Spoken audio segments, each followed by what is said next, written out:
when they first started campaigning. Yeah. Oh, they were all over Trump and all over Oh, there's Trump. so many pictures of the Clintons and Trump hanging out. Yeah. I mean, and these people were all up his ass. And the minute he wanted to run for president, they were like, Yeah, and he had such amazing opposition. Trump derangement syndrome is, I'm going to say this unequivocally, obviously, the result of a massive psyop. massive. It's just a guy. Get over it. The only reason that I can think of is that he was not part of the in crowd, whatever that is. Well, he made that statement.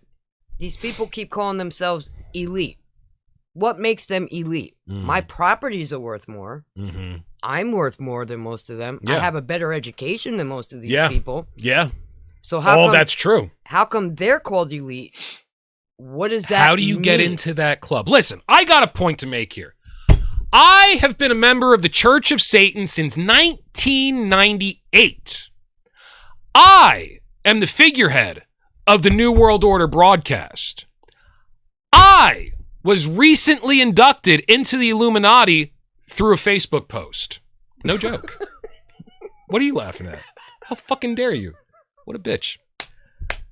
Oh, no, somebody sent me a Facebook post and said, do you want to be a member of the Illuminati? And I wrote back, fuck yeah, let's go. Never heard anything back. I'm assuming that means I'm in. Now, why am I not being invited to any fucking islands? Okay, why am I left out? What else do I have to do to be a member of your club? What is the entrance exam? How do I get my hands on that sweet, sweet adrenochrome? You know? How do we do it? You know? You gotta have a friend that's a kid diddler. It's a what? A kid diddler. You need to make friends with an Epstein or Palm Beach Pete these days. You need to make friends with Diddy. You know, you got to get in with them. They're the ones. You got to get into a honeypot. So is it the kid diddlers that rule the world then, and I got to get in with those guys? They're the top of the pyramid? I mean, that's what Trump said. God damn it. Did he say that? When did he say that? Yeah, he said that the world is run by elite pedophiles. He said that?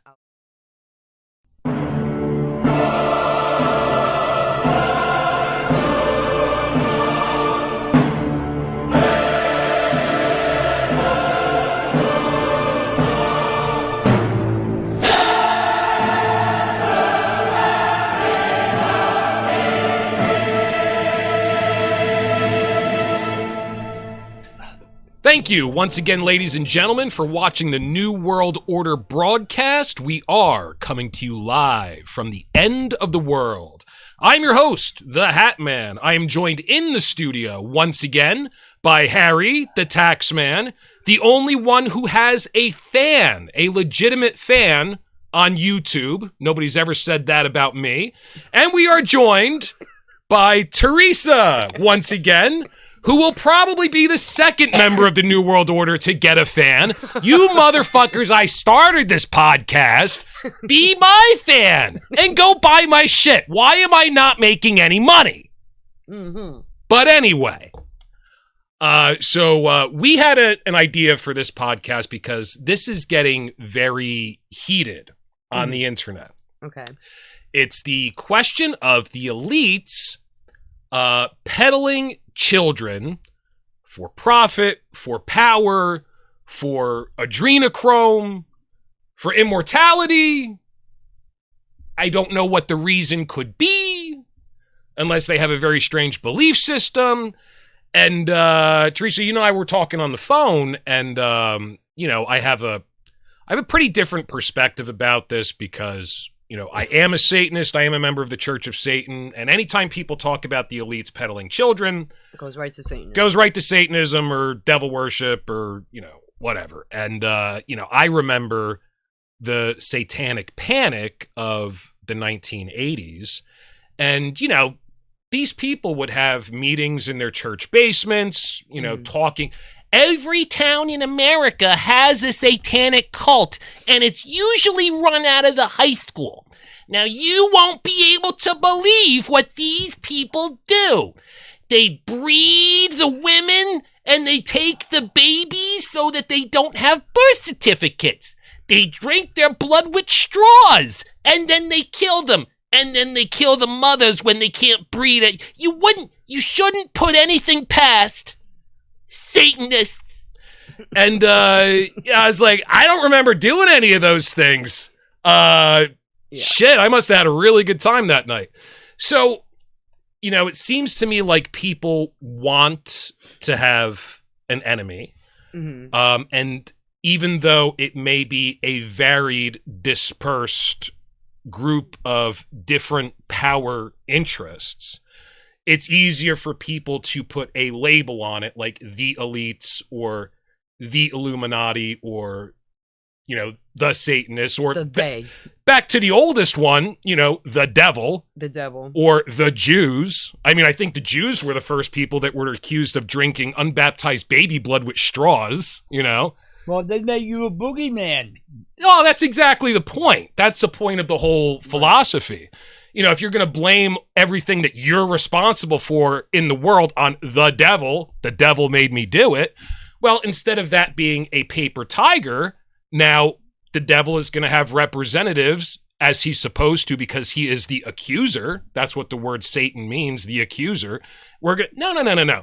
You made the world this way, not us, you see? So it's one of the points. So, I mean, why don't you get us started with what, the information that you found? You said you brought over some information. I'm very interested in this. It's obvious that something weird's going on. I just don't know what it is. Well, if you can remember, back in the 80s, the Democrats always accused the Republicans of wanting the human trafficking to go on, like illegal immigration, so that they would have free labor.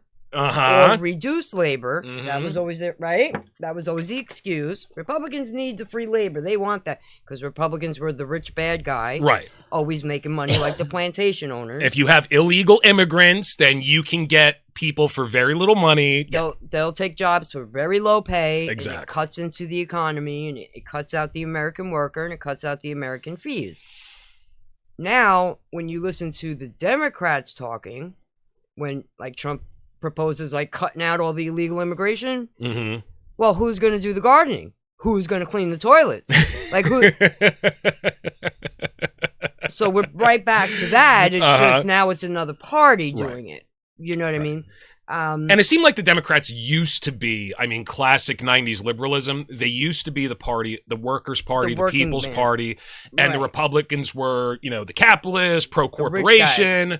Uncle Ross Perot, you know what I mean? Yeah, exactly. And then somehow the Democrats ended up being, no, we're pro-corporation too. So it seems like they just had to find other shit to fight about. Otherwise, there's no political football. That's it. They got to take a stance on every single thing. Right. So they have something to fight about and fundraise over. Exactly. Bottom line, I would say they all enjoy the human trafficking, the free labor or reduced pay labor. They all benefit from it. Mm-hmm. Either side. And if it's not them directly, it's their donors. Mm-hmm. So no matter how you look at it. Yeah. I mean, it's so easy to pay off a politician nowadays. And I go over this in my commercials all the time. Not only is there the art market, which is the largest unregulated market in the world. Hence Hunter Biden selling all the artwork. And George Bush Jr. Yeah, same fucking thing, man. Not only that, but a lot of these politicians, after they leave office, they get speaking engagements. Another way to funnel their money. Yeah, at these big corporate gigs. And they get paid like $250,000 a pop to talk for an hour. Unless you bill. Bill got $500,000 to go speak. There you go. I've never heard him say anything intelligent enough worth $500,000. Right. But, then you can look back into Mena, Arkansas, and you kind of get a gist of the kind of people he actually helped. Yeah. Well, I mean, listen, if I got to watch him talk about his Epstein Island stories for an hour while they're passing around the Polaroids, like we talked about on the last podcast. That was funny. Hey, Hillary, remember this one? She was great. And if I was rich, I would personally give him $500,000 for that, and I would be a captive audience. Give us the story. Yeah, tell us what happened. Have you heard about Palm Beach Pete? No. So out of nowhere, Epstein lookalike shows up in a convertible. Okay. Because there's a lot of people now saying he's not dead. That's the philosophy. Yeah. Guy has the same crooked teeth in the same exact spots. You know, it looks like him, a little older with a little work done. Okay. So he's not as Plastic noticeable. surgery is great. Yeah. Well, I mean, not only can it make you look younger, it can make you look like somebody else. Right. And supposedly in 2017, he was researching ways to change appearances. Oh, is that right? Yeah. That's in those, 3 million documents that they threw at us, assuming that we were going to stay preoccupied with all that bullshit. And now he's being invited to all these things. Who's he? Palm Beach Pete. Okay. He happened to be at parties at the same time as Epstein in the same place. He happened to live in the same cities at the same time as this guy. Well, how was he seen in the same place at the same time? I mean, that would prove they're not the same person, wouldn't it? No, I guess not really, because they have pictures of them at the same, like a similar event, or like you see the same people in the background, but you never see them together. Right. Okay. So it's kind of weird. I mean, I don't know if So you think it might be like some sort of like prosthetic, okay. Like a Michael Jackson thing, who the hell knows? Okay. I mean, they just found Michael Jackson on a bus in Brazil or something. I don't fucking know. Elvis too, yeah. I mean, but if you have that and Hitler, they never leave. They never leave. They never leave. They never die. But but like Anne Hathaway and her husband. I don't know if you heard that whole stupid. No, thing that I know who Anne Hathaway is. Okay. Which I don't know who most celebrities are, but I know who she is. So if you look back in history, there was an Anne Hathaway who happened to have been married to William Shakespeare. Okay. And it just so happens that she looks like the original Anne Hathaway from paintings. Gotcha. And yes, her husband looks a lot like young William Shakespeare. Now I know where you're going. These people never actually die, or, after their bodies, they have a way to get and they have a way to move on. A new one. Yeah. Kind of like the Shining situation where they just, their souls are kind of just never fully dead. Right. Who the hell knows? And then they come back without their memory and the body looks the same because it's shaped by the same energy or whatever. Something along those lines. Again, I don't know if I can It's interesting. to it. I've seen a lot of these photos. They're very interesting. I mean, she does look a lot like the old Anne Hathaway, but I don't fucking know. I don't know. Yeah. I mean, there was a point in time when I was a teenager, my aunt sent me, my grandmother's cousin, she had sent me a photo of Saint Therese, and we resembled each other quite a bit, which was kind of weird. I wasn't even supposed to be. I didn't know you were invited to the adrenochrome parties, Teresa. I had no idea. I guess I'm a born again. I don't fucking know. But you're one of us, the many born. It was kind of like bizarre, like I'm looking at it like, what the hell is this? Yeah. That's the only time I've ever seen something like that. But I mean, doppelgangers supposedly exist anyway. Oh yeah, sure. So I mean, we're over like 8 billion people on the planet now. So I mean, how many different variations gotta be a copy out there somewhere. Can there? Yeah, exactly. Well, that's like the Challengers, the Challenger guys that died. Okay, hold it up for the camera. So the astronauts. There's your original picture. Yeah. Of the original astronauts. Okay. So now they have aged doppelgangers floating around. Okay. Some of them didn't change their names. Again, don't know if I subscribe to it, but kind of eerie. They look the same. They do similar work that they were doing before the accident occurred. And NASA they're a shady organization. Very shady organization. Yes. I don't even know if I subscribe now to us breaking that firmament. I don't know. Well, I mean, you're talking about the original moon landing. Yes. Yeah. The person. How did we lose the technology? I mean, they're saying, well, we have to figure out how to get past the Van Allen radiation, but didn't we do that 75, 76 years ago, something like that? There's no way for us to carry enough fuel to get to the moon. Somebody said that. I thought we tried this already, guys. And then I'm like looking at the old footage, and I looked at my husband, and I'm like, Who was the cameraman filming them when they landed and they launched back off? Yeah. Who the fuck was there before them and after them? Yeah. And if you look at the launch off the moon, it just looks like it's being like pulled up by a string. It really does. So that's another mind-blowing situation, but you know. Hey, listen, but there was a lot of political pressure to get that shit done back then. Right. And we back then, as far as I know, were the only people that had like Hollywood magic at our disposal as far as nations go. We tricked the Nazis with those tanks. We did that whole That's tank right, setup. the blow-up tanks. They were just balloons, and they thought we had way more tanks than we did. And in the wrong spot, so we can get onto Normandy. I mean, there's that, right? I mean, you know about all the military trickery shit they do. What trickery shit? It's called misinformation. Yeah, it's all conspiracy theory. You know, and I love that. Our government's completely honest and honorable, even during warfare. Yeah, how dare you? Yeah, and Santa Claus is real, too. Right, exactly. They probably created that also. Who the hell knows? Yeah. But the human trafficking thing, I don't know. Something's going. I mean, like the whole, all those emails, the pizza and the hot dogs. Epstein gets arrested for it once, gets a slap on the wrist, gets let off again. Then he gets. So, I mean, like I don't even know the beginning of this story. This last Epstein episode. How, where, and why did he get in trouble where he ended up in prison where supposedly he killed himself? What occurred? I don't even know the beginning of the story. Well, you can even we'll set Epstein aside because he's an enigma on his own. Mm-hmm. And like I said, they're giving us information that they're overloading us for a reason. I still haven't. I watched an interview with Eric Weinstein on the JRE. Do you know who Eric Weinstein is? I know of him. Yes. Okay, really smart guy. And he was speculating that Jeffrey Epstein was more of a fixer for the rich and powerful. Mm-hmm. If you want somebody disappeared. If you want to have a party without having to worry about the press. His point was, all these people think when they get rich and powerful, that's going to give them freedom. And exactly the opposite is the case. Now you're never alone. You have no privacy. If you want to go out on your deck and smoke a joint, it's going to be in the paper the next day. Yeah. And he's like, so he's offering these people an experience, which is what they really wanted, which is why they wanted to accumulate all this wealth. And, on top of that, when he met him, he said he seemed to me like that type of person, like a rough character. Like if you needed something done, he would get it done for you. Yeah.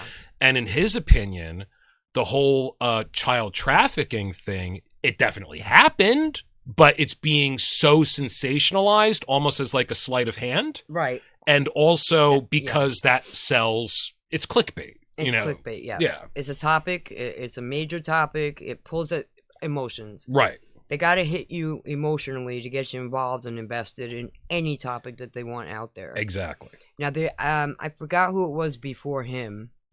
There's always going to be an Epstein. Exactly. Modern times, we call it an Epstein. But before that, it was another handler. And before that, you had the Roman Polanski. You have, he's another untouchable dude. No matter what he does. Somehow. He's crazy, right? Insanity. Yeah. And then when you look at all the works that, well, wait a second. Roman Polanski, though, he's in France. Right. I mean, their prime minister married was in a relationship with a transvestite when he was 13 and she was 39. Yeah. So I think France is kind of okay with that. Right. Yeah. They said that the U.S. didn't have the proper paperwork filed for extradition. Okay. Same excuse I believe Switzerland used. Because he went to Switzerland first. Did he? Okay. Okay, and then he hung out in Poland. Oh, you like the wee ones. We like the wee ones too. Fuck you, America. He was like, I don't know why they're all attracted. I was like watching an interview with him, and he was like, the young girls like me. No young girl likes you. If I'm not supposed to like them back, they shouldn't be so sexy. It's their fault. And what blew my mind was I didn't even realize that the rape he was charged and convicted with, well, he pled guilty to, occurred at Jack Nicholson's house. Oh, jeez. Well, I mean, dude, Hollywood was built on pedophilia. I mean, who was the first movie star? It was like Shirley Temple, right? Yeah. Well, there was one Yeah. before her that I just learned about, little Peggy. Okay. And I'm reading this whole story about her, and she was in the silent movies. She was the Shirley Temple of silent movies. Okay. Now, she didn't have a stunt double. They didn't have stunt sets. So if they wanted to film this little girl trying to figure out how to get out of a burning situation, they just lit the thing on fire and let her figure it out on film. Didn't give a shit back then. Nobody gave a shit. The girl was in over 150 movies and shit. This poor little girl before she was 7. Yeah. And her father was an actual stuntman and used to bring her to work. Yeah. And she just grew up in the environment, so they just put her in And front she of the gets camera. popular. Now she's making money, and their parents are like, let's make the money. The parents pissed away over $23 million of her dollars because there were no Jesus Christ. safeguards set up for kids back then. Exactly, yeah. And like I said, she did over 150 full-length films. I mean, instead of going to school, this kid was filming 8 to 10 hours a day. Like, Yeah. you know, Being worked to death, yeah. fucking insane. Right. It was like insanity. And the family lost everything. Father left. She lost her contract because he wanted more money. It was just like a hot mess. But yes, Hollywood is always... Yeah, I mean, you look at did you watch that documentary on Nickelodeon? First of all? Yes. So, I mean, it continues to this day. Yes. And then Disney hired the ones they fire. Yeah. And the guy has a foot fetish and comes up with that show iCarly and also... Well, now, here's the thing with Shirley Temple, and I saw this again on JRE. I steal a lot of their material. So there's this part of this movie where Shirley Temple's in. Not only is she, like, you know, naked dancing in a diaper on an airplane or some bullshit. This is really wacky. But there's this one scene where she's living with this older guy, and I think, like, he adopted her or something. And he has a storybook on the table, and he goes, "Come here and sit on my lap." And, you know, she's wearing a little skirt. She comes over, and right before she sits on his lap, he goes like this. Oh, my God. And she turns around and goes, "Mister, I didn't like you before, but I sure like you now." Like, what did I just watch? It's like never ending. It's weird. It's never ending. It's weird. It's never ending. And then I think Charlie Chaplin, who basically cemented Hollywood, he was known for having a proclivity for younger girls. he enjoyed 15, younger women. you know, yeah, Yes. definitely under 18, which back then I think was legal, but, you know. Still. Yeah. I mean, Who I think... Valentino? I don't know who that is. Who's Valentino? The solid movie Valentino. He played the Sheik back in the 20s. Okay. Okay. He was another solid movie star. Okay. He died very young, but his name was Valentino. Was he known for liking young girls too? He was the greatest lover in Hollywood then. Well, I'm sure on camera they had him with women, Yeah. not girls. Right. Or girls dressed up as women. But I mean, it goes back to the beginning of the institution. Yeah. Is the point. Well, I mean, like, back in the day, like, I even saw a whole thing on, where the heck were we? Afghanistan. Okay. So, under Muslim law, you can't engage in sexual activity with young girls. So that, yeah, I know about They dress up this. the young boys, Mhm. and they make the boys look like girls, and they show up at parties, and they're like strippers Yeah. for the men, and a lot of them are prostitutes for the men. Yeah. Well, that's what in the Philippines they call them the Shihis. The Shihis. And it's a group, they prostitute themselves in the Philippines, even to this day. Little hairless ladyboys. Yeah. Everybody wants a little hairless Yeah. ladyboy. Yeah. And they follow, like, in the documentary, they were following, like, a group of these boys. You know, the uncle comes, picks up the kid, and the kid travels around all over Afghanistan, and he's got all sorts of outfits and stuff, and the parents think that he's in business, bringing money in for the family, and he's really a prostitute. So his family doesn't even know what they're dropping him off to do. No. Yeah, that's good parenting. I mean, just as long as you bring in the dough to feed the family. Yeah, you yeah. know, Well, I turns mean, into that. I mean, the Romans, the Greeks, they all did that. that was open, though. They would sleep Yeah. with the boys before they ran off to war, you Yeah. know, show their masculinity off a little bit. Yeah. And then there was the Wayfair thing. I don't know if you heard about that. No. The Wayfair conspiracy. Mm-mm. So kids that were going missing, their names were being used on the Wayfair website. And What is Wayfair? Wayfair is the home decor site. Oh, yeah, and they would be like a chair. It would be like a pillow for $15,000. Yeah, and somebody bought it. And, right, and it would be the name of a missing child Of a missing in that child. area. Where the This is the James whatever pillow. Yeah. right. Yeah, I saw right. it. And then as soon as it started getting hot on the internet, you stopped seeing it on that website. Right. Now it's showing up in TikTok stores, Okay. the TikTok shops. Well, TikTok, good job for kicking our channel off, but allowing child trafficking, because we talk about BB being a cunt, but at least you're allowing these hardworking people to make money. I see where your head is at. I get it. That's it. Yeah. I think somebody first realized it with a white T-shirt with a print on it, and it had a kid's name, like a standard name, and they wanted like $5,000 for a T-shirt. Dude, I just had a business idea. Okay, we watch for Amber Alerts, and then we immediately take the name of the kid and sell a pillow for $15,000. and not only there you go. will we make a shitload of money, but we'll be able to track who these people are. There you go. That's not a bad idea. How come nobody's done that yet? No, like to catch a predator shit. Yeah, exactly. But make money in the process. You know? They had another store online, but I just also saw a video this week because I typed in human trafficking and wanted to see like what videos were coming up. You must have had a fun time doing that, I'm sure. Not really. Yeah. Did you sleep well that night? They were showing Ellen DeGeneres back in the day used to do weekly clips where she would rate babies. And she would tell you not to rate them at home.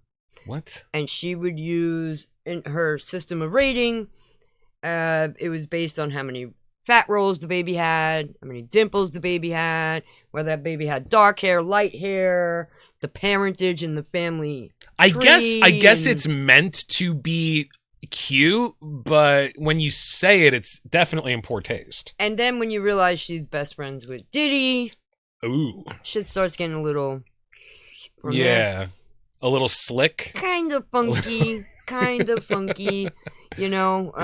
And it takes a lot for her to get to the number 10. And then, like I said, every time she does these clips, she makes it a point to tell the audience, don't try this at home. Don't rape babies in the public. Isn't she on TV? On TV. That's pretty public. Yes. A very bizarre woman. Yeah, and she's she strange. ran, as soon as Trump won, she ran away to England. Just like Mr. Barack Obama. Ran away to England. Oh, you were telling me that Barack Obama just got in England. Yeah. It was you who told me that. Okay. Yeah. They're buying up homes in England. Then get there and they're like, oh, that weather sucks here. Well, no shit. London fog. Nobody heard of London fog? You think Charles Dickens would have been that dark if there was a nice bubbly place to live? Not like fucking California. Right. There's no, English dreaming. You don't read Dostoevsky and then go to Russia expecting to sit on a beach all day. No. This is not real world shit, But I guess they have some kind of protection over there that they don't have here. I don't fucking know. I'm guessing under Prince Charles. Well, King Charles. King Charles, yeah. Whatever you want to call him. I can't think that they would.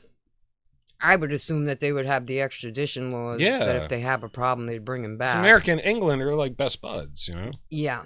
And I think it's kind of weird, like all that publicity with Diddy, the sex trafficking, the Mann Act, the this, the that, and he never got convicted of any of that. He didn't get convicted of crossing a prostitute over state lines? I thought he did. Which is technically trafficking. It's not. Yeah, it's not child trafficking, it's sex trafficking. I believe it was. It was prostitution. Yeah, hiring prostitutes. Mm-hmm. But he only got a 5-year sentence anyway. Is that all? That's it. Right. Which is kind of bizarre, But I guess he was the. Well, you also have to remember money. Money. Money helps. So, you could say he's got to be connected to the right people, or maybe he's in some sort of secret group, but also money. Money helps. Yeah. It's like Gene Hackman, after him and his wife died, which is the first time we heard about hantavirus deaths in America, again. Supposedly there's tunnels underground, skeletons and temples and a whole underground tunnel network. Never heard of this. And he lives within... I've read something about that. He lives within 100 miles of Epstein's ranch in New Mexico. Okay. Don't know. Yeah. Don't know. Yeah. Kind of freaking bizarre, too. I don't know. It seems to me like there are certain powerful people that do not want the power structure exposed. So there is a lot of misinformation being spread around. But I watched the doc that you sent me, The Fall of the Cabal. Okay. Which I realized I have watched before a couple years ago. So I was like, oh yeah, I remember this. But it's very well done. Who did it again? Janet Ossenberg. Janet Ossenberg. Yeah. There is a part 2 to this, or was she already dead and somebody's trying to make money off of her? Because it took me a long time to find the first one. Yeah, well, there was, she was doing 2 different ones. There was supposed to be a part 2. I don't know if she just tacked on a bunch to the tail end of her first one and kind of called it a day, because it was only supposed to be 20. I think it wound up total. I only saw 8. Okay. It's like 27 episodes, I think. Oh, wow. 29, something along those lines. But yeah, that she was supposed to be doing a part 2. But like I said, then. Well, I saw part 1. What I saw, and I just went on YouTube. Which, by the way, I'm never streaming anything on YouTube again. Movies that I purchased on YouTube now have commercials. So fuck you, YouTube. Yeah, that's a sacred bond, a sacred oath that you have destroyed. And I Googled it. I said, well, you know, what's the problem? Is there a mistake in Google? The Google AI, which is, you know, owns YouTube, goes, well, actually, you didn't buy the movie. You bought the right to stream it as long as it's on their site, and you never specified that they couldn't put ad content on there. It's like, whoa, okay. So I sent YouTube a message on their feedback listing. And I said, you guys are cunts. Here's why. And I am never again streaming any content from your site that I have not put up. And I will stick to that until they take the ads off of the movies that I spent money on. That's ridiculous. But yeah, when I went on YouTube, I saw the first one that I watched was broken up into 8 parts. Okay. And then there was like part 2, but I know that you told me that she had died. I think she'd been killed. She committed suicide. Suicided, right? Of course. And then I saw like there were 8 episodes that were called part 2, and I was like, I wonder if that's just somebody. Yeah, I got to double research again. It's been a long time since I watched that. Because first I watched that Dark Out of Shadows. Okay. And he breaks down television channels, programs, because he was in Hollywood a long time. He was a stuntman, then became a director and a producer and all that. And who is this? Mike Smith. Okay. His name is. He also did a follow-up to that, which I've never seen, which is Into the Light. Okay. So he did Out of Shadows, Into the Light. And they mention it briefly in there. They also bring in Liz Crokin, who started the whole Pizzagate situation. Okay. It's the first time, like, I was just starting to get into all this stuff. Yeah.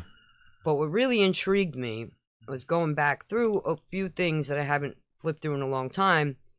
I come to realize, we all know James Comey, right? Mm-hmm. Former FBI director under Barack Obama, Republican, who refused to recommend Hillary Clinton for her 33,000 emails, always 33,000 emails that were deleted. Right, 33. Yep, I got you. I'm picking up what you're laying down. Yeah. So then, come to find out, the prosecutor to Diddy, Epstein, Ghislaine, Maureen Comey, who is Jim Comey's daughter, out of the Southern District of New York. Huh. So now all your major things like drug trafficking, human trafficking, sex trafficking, all that goes through Southern District of New York. Okay. And his daughter happens to be the one placed there. He winds up being FBI director. FBI is the ones who go ahead and, right, they investigate all those specific crimes. Right. Refer them for prosecution, and his daughter would be the one picking up the cases. I don't know, man. Kind of weird. You get to a point where you can't continue to use the word coincidence. No. It's kind of like, I forget which pope it was, but there's a very famous quote. The pope was a medieval pope. He was having some magicians come to his court to entertain him. And he said, "Send them away. I do not believe in miracles. I've seen too many." So, I mean, I don't believe in coincidences. I've seen too many. So it's all the stuff that you bring up, it makes you scratch your fucking head. And that's why I don't dismiss it out of hand. When the Pizzagate thing came, I dismissed it out of hand, and I said, you know what? The hot dogs and the pizza, it's probably like code words for drugs or something that they don't want the public to know about. But Right. I'm not sure this is what it is. Because, once again, I remember the satanic panic of the 1980s. And, people don't change. People continue. A human is going to human, no matter what you do. If something works, you stick to it. I mean, you don't really change the script. And if you can identify who the enemy is, it really makes you feel better, and it makes you feel like you have an enemy and you have a purpose. Right. Instead of it being this nebulous thing like trying to nail custard to the wall, now you can identify it. Right. Now you got a name. So, right.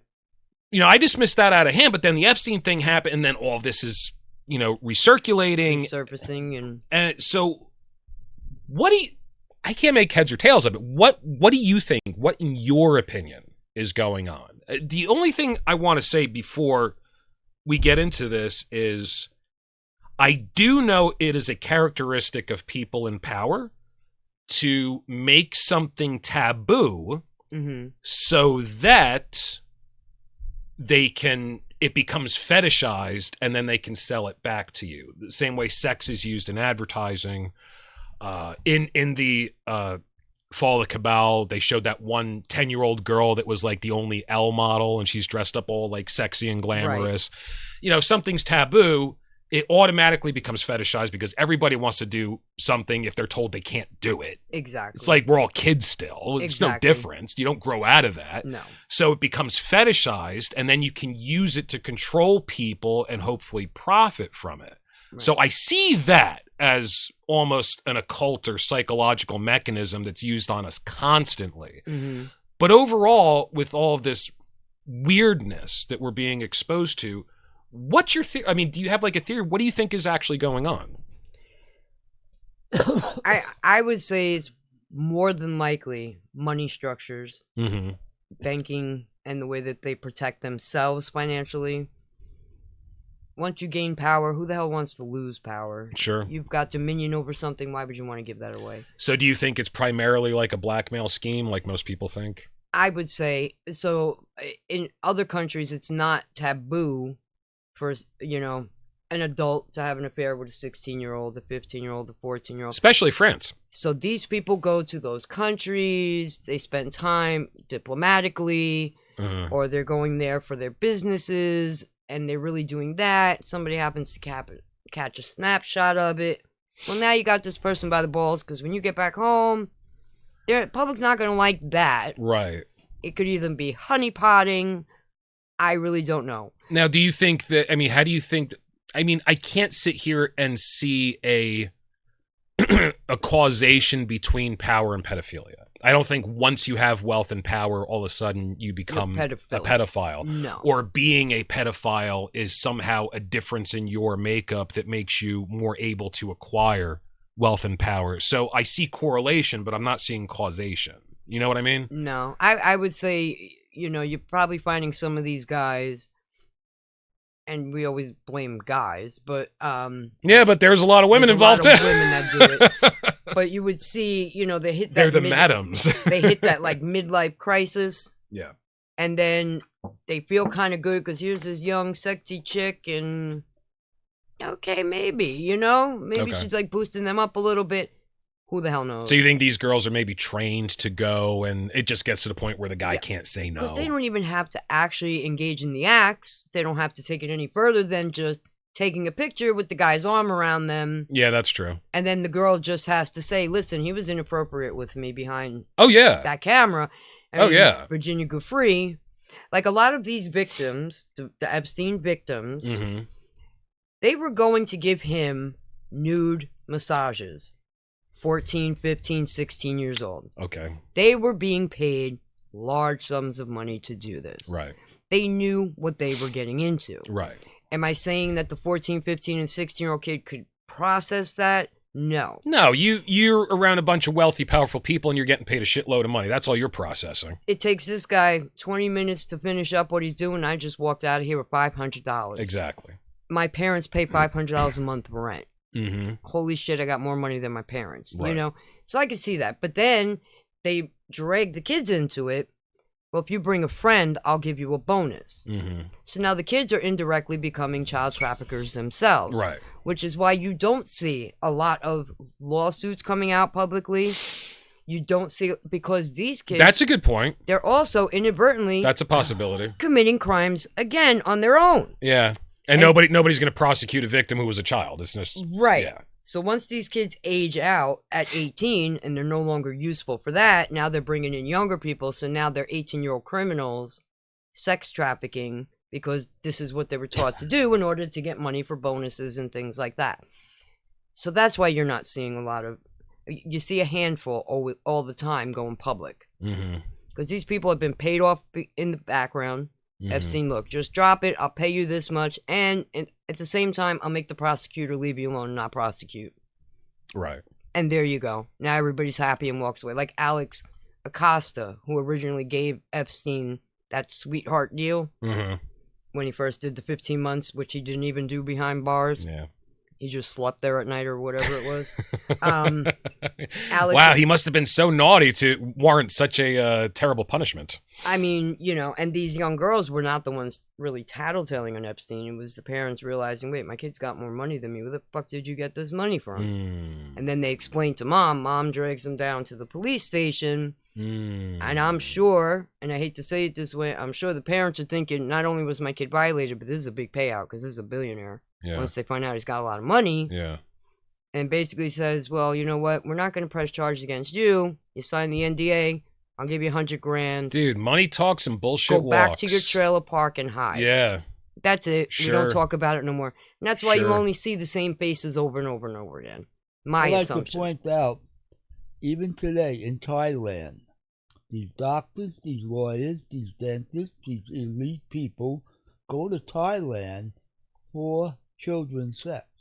I'm sure. It's been going on for 100 years there. I'm sure. And this government's trying to get these guys to extradite the law so they could prosecute them in this country. But they've been doing that for a long time in Thailand. Well, I think the little hairless lady boys is kind of like a staple of Thailand's economy, so I don't think they're going to want to do that. No. Government-approved meat? Yeah. Right, exactly. Because I'm pretty sure that's where most of the Afghani economy comes from, is the little boy dancers, you know what I mean, and prostitutes. Yeah. These people... And oil. You know, like, I didn't even know this until the pandemic era. I'm like, what the hell is the big deal with Afghanistan? Why does everybody give a shit about a landlocked sand desert place? Nothing grows. No, something grows there. Is it opium? Oh, well, there you go. Major export of opium. You can't grow it. But shit, they got a ton of it in Afghanistan. Dude, we had soldiers guarding their poppy fields when we went in there. Approved by the CIA. There you go. The CIA. Yeah, it's black budget. The CIA are the biggest drug runners in the world. If the CIA wants to keep their operations truly secret and out of the hands of elected officials, they have to have their own means of making money. So once again, you make something taboo, people fetishize it, and then you control that thing. Item. Yeah. Right. Like, why do you think China eventually banned their opium dens? Because they wanted to make all the money on it. Because China was like, you know what? You're making our people high and stupid and crazy. How about the U.S. is making it quiet, illegal. We'll keep selling it to you. Because that's where... That you was get fentanyl from. Years war between England and China, somewhere between 1870 and 1880. It was actually called the Opium Wars, wasn't it? The Opium War. Right. Yeah. That was England was bankrolling it because China would not sell them one seed, would not give them one seed to grow their own opium. Because they figured the white man wants to poison the world. That's it. Tale as old as time, right? Tale as old as time. It's a never-ending process. And what was it? 1 year under Biden, 375,000 children disappeared. Illegal immigrants.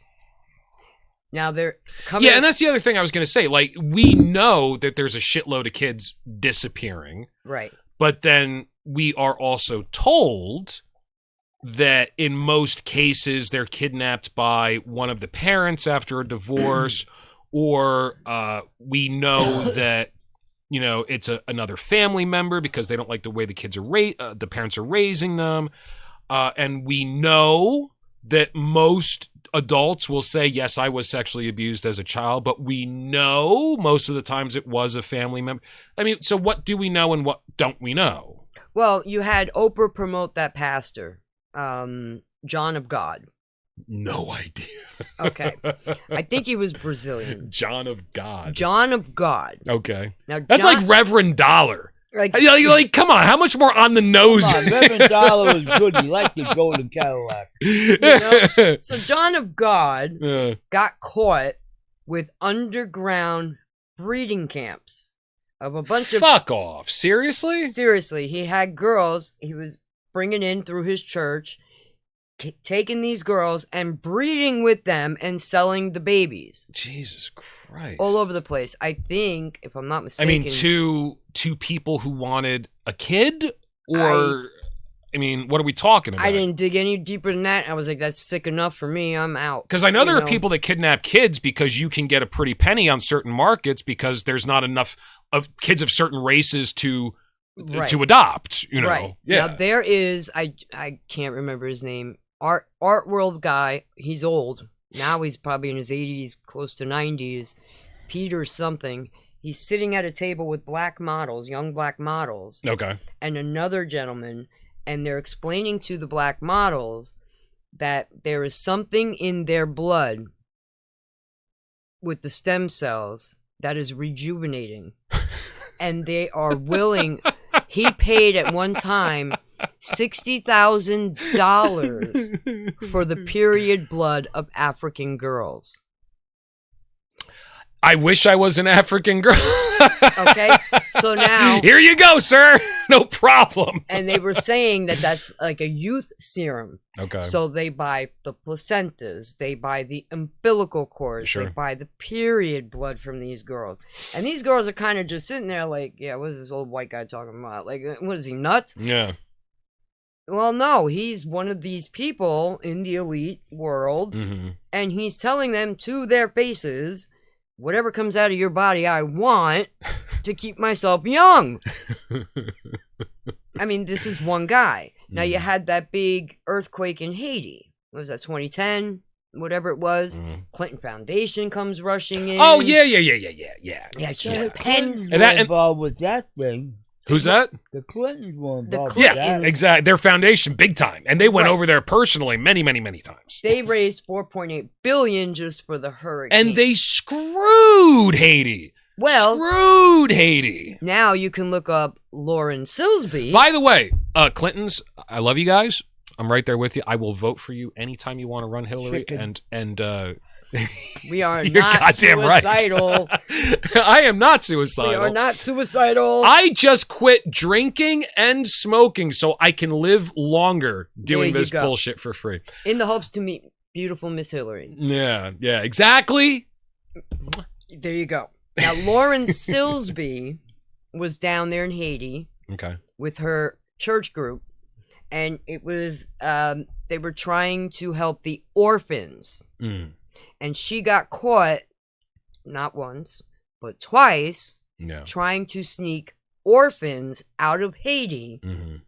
I forget what the number of them were. Yeah, and I saw that on the doc. Yeah. Only to find out none of them were orphans. They all had families. Yeah. And the Clinton Foundation stepped in, especially Mr. Bill, and got her off. She only spent 6 months in jail. More ways than one. And then she gets back to America, gets married, and guess what she's in charge of? The company that runs Amber Alerts in America. That's right. I remember that. Yep. And if you call the human trafficking hotline, it's a Clinton Foundation phone number. Really? Holy shit, that I didn't know. Yes, sir. Okay. So they're telling these kids and these people, okay, you've been human trafficked? Well, call the human traffickers and tell them. Well, hey, listen, I mean, if you were going to set up something like that, it's a pretty smart way to set it up. Yeah. You're just letting loose. Okay, now we know who's going to talk. Mm-hmm. And then these people get into these weird accidents. Like, it's just a continual cycle. Well, you get them coming and you get them going. That's it. If you want, I mean, that's the way power and control works. You know, you give with one hand, you take with the other, you know. That's it. Yeah. And that's the way this whole thing runs. Now, human trafficking happens to be, it has already surpassed drug trafficking and arms trafficking. Oh, good. Our economy is about to get stronger. Yes. So we are doing very, very well. Now, another weird thing. How do I invest in that? I don't think that's on the NASDAQ. I don't think they do that on there, on the S&P and NASDAQ. So then you go back to COVID days, and there's all these weird stories about Tom Hanks. Now he puts up. Didn't he leave the country recently too when the Epstein files came out? He's a Greek citizen now. Because they don't extradite for those purposes, and that's legal on those islands. So now he was down in Australia when COVID came out. He was the first celebrity to get COVID. Him and Rita Wilson. Okay. Now, after he was quarantined and he left, there was a huge human trafficking sting that occurred in Australia. They arrested something like 268 people. Okay. In this whole child sex trafficking ring. Okay. And it just seems to be that these people who we hear these weird stories about leave these areas, and once they leave and they hit American soil, bam, all these friggin' raids occur and all this shit happens. Australia's a big place, though. It wasn't I too far really from his liked compound. Castaway. I want to give him the benefit of the doubt. So what beyond that is a connection for him? They in were Australia? talking about, like, in the locale of where his Australian compound is. Oh yeah, okay. Okay, about 68 of those people are loosely linked to him. Okay. They, like, worked for him. Okay, so he has personal ties to the people that yeah. were arrested, and gotcha. Right. Now, also, Wilson, you bring up Wilson on Castaway. Wilson! And that wacky symbol. Yeah. The red symbol face. The red hand, yeah. Makes no sense. Like, what is that? Well, this is a handprint of the guy that passed away, whatever. Now, you go back through, and you'll see there's a clothing line. Jay-Z wears it. Ellen DeGeneres wears it. Diddy wears it. And it looks like the Wilson symbol. And these are all people under the conspiracy realm linked to children. Okay. And children's sex accusations and all that kind of So do you think maybe a lot of these kids are being sold into slave labor in, like, factories? Because I know a lot of our clothing comes from Malaysia, and a lot of those, they're like 12-year-olds at sewing machines for 12 hours a day. You know. I mean, there's a lot of that goes on. And we're talking big name brands, too. So now, I don't know if that's what these people are doing with these babies and children. I don't know if it's just for sex and sex acts. I don't know. Like, I don't know what the hell they're doing with all these young people. I really don't know. I know they found some of them, of the 375,000. Trump has located some of them. Some of them were working in, like, cereal factories. They were working 12, 16-hour shifts. They have no names, no IDs, so it's kind of like free work for them, like free labor. And they were catching these kids, and most of them were working overnight shifts, so nobody saw them coming or going. Right. So some of them have been found. Some of the sponsors are starting to be located from the Biden era. So I don't know. Like, I really can't put my finger on it. Then Neither can I. Then you hear this shit about adrenochrome. You go back through the files, you go through patents and shit like that, and you see who patented them. I never did a deep dive into adrenochrome because I always found it really funny. It's weird. I anytime I hear adrenochrome and shape-shifting reptilians, I go, okay. So I love David Icke, who I always call David Icky. I think I like people who have an enhanced sense of pattern recognition. Mm-hmm. So it's kind of what I would call a brilliant and paranoid mind. Yeah. Because I love that type of person. I love it because I'm the same way. I just make sure I don't believe anything ever. period, end of discussion, because I want all of my shit to be open source. You know, that's it. So I'm like, that's definitely what's happening. And David Icke, he seems like everything that he says when he does any of his talks is so on the nose believable that he realizes maybe he's in a dangerous position and he doesn't want to commit suicide. So then he brings up the shape-shifting space reptilians and the drinking of adrenochrome, and everybody goes, oh, he's crazy. Let's throw the rest of it out. Yeah, so it's kind of like a get-out-of-jail-free card, you know? Well, then that would bring me to Billy Corgan. Billy Corgan? Because Billy Corgan said... Brother of Bill Burr, apparently. Really? Oh, that's the joke. They look the same, and there's speculation. Yeah. Oh, God. That's like Chester Bennington being John Podesta's son. I don't know. They don't look that much alike. But, yeah. So Billy Corgan did this whole interview and was discussing how he was having sex with a woman that he would not identify. Okay. And on 2 separate occasions, she shapeshifted in front of him. Okay. While she was climaxing. Now, what was he on? And he said the first time, maybe I had a little too much to drink. Okay. So he figured, okay, maybe I was just not all there. Right. So he did it a second time. And then that's when he was like, okay, nope, I can't see this chick no more. Wow. And he's interviewed saying this? Yeah. Holy shit. Now, when people do the digging and the time period he's talking about and where he was and what he was doing around that time, yeah, they assume they're talking about, what's her name, Tila Tequila? Oh, I wouldn't know. And it's not the only star that mentioned her like that.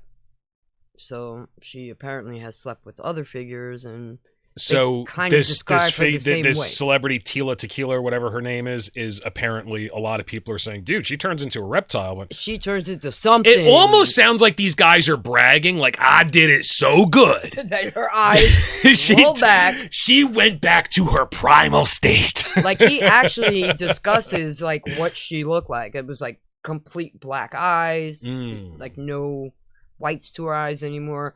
And there was another guy who was doing that too, who was talking about that recently. But whatever, they, you know, as these people, like, they mentioned that about Epstein. Oh, really? That when he gets climactic, he kind of turns black-eyed, like he does not look anything like him at all.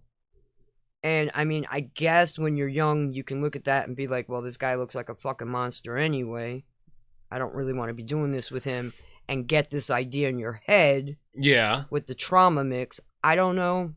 I don't know if any of that kind of shit is true. I have my own theories about that stuff, but yeah, we can get into that later if you want. And like the shape-shifting shit they show you on like YouTube or TikTok, it kind of looks like glitches, or you know what I mean? Well, a lot of it looks like digital video glitches. Right. Yeah. Like it looks like, you know, breakups and stuff. It's kind of like the Alex Jones thing where he's like, Anderson Cooper is obviously on a green screen because his nose disappears when he turns his head. Right. Like for a split second. And then they show like the original footage that wasn't truncated as it was uploaded to YouTube, and it doesn't happen. Right. You know, things like that. Like that. So a lot of that's how I view it. Yeah. Like, you know, it's digitizing, it's pixelating. Yeah.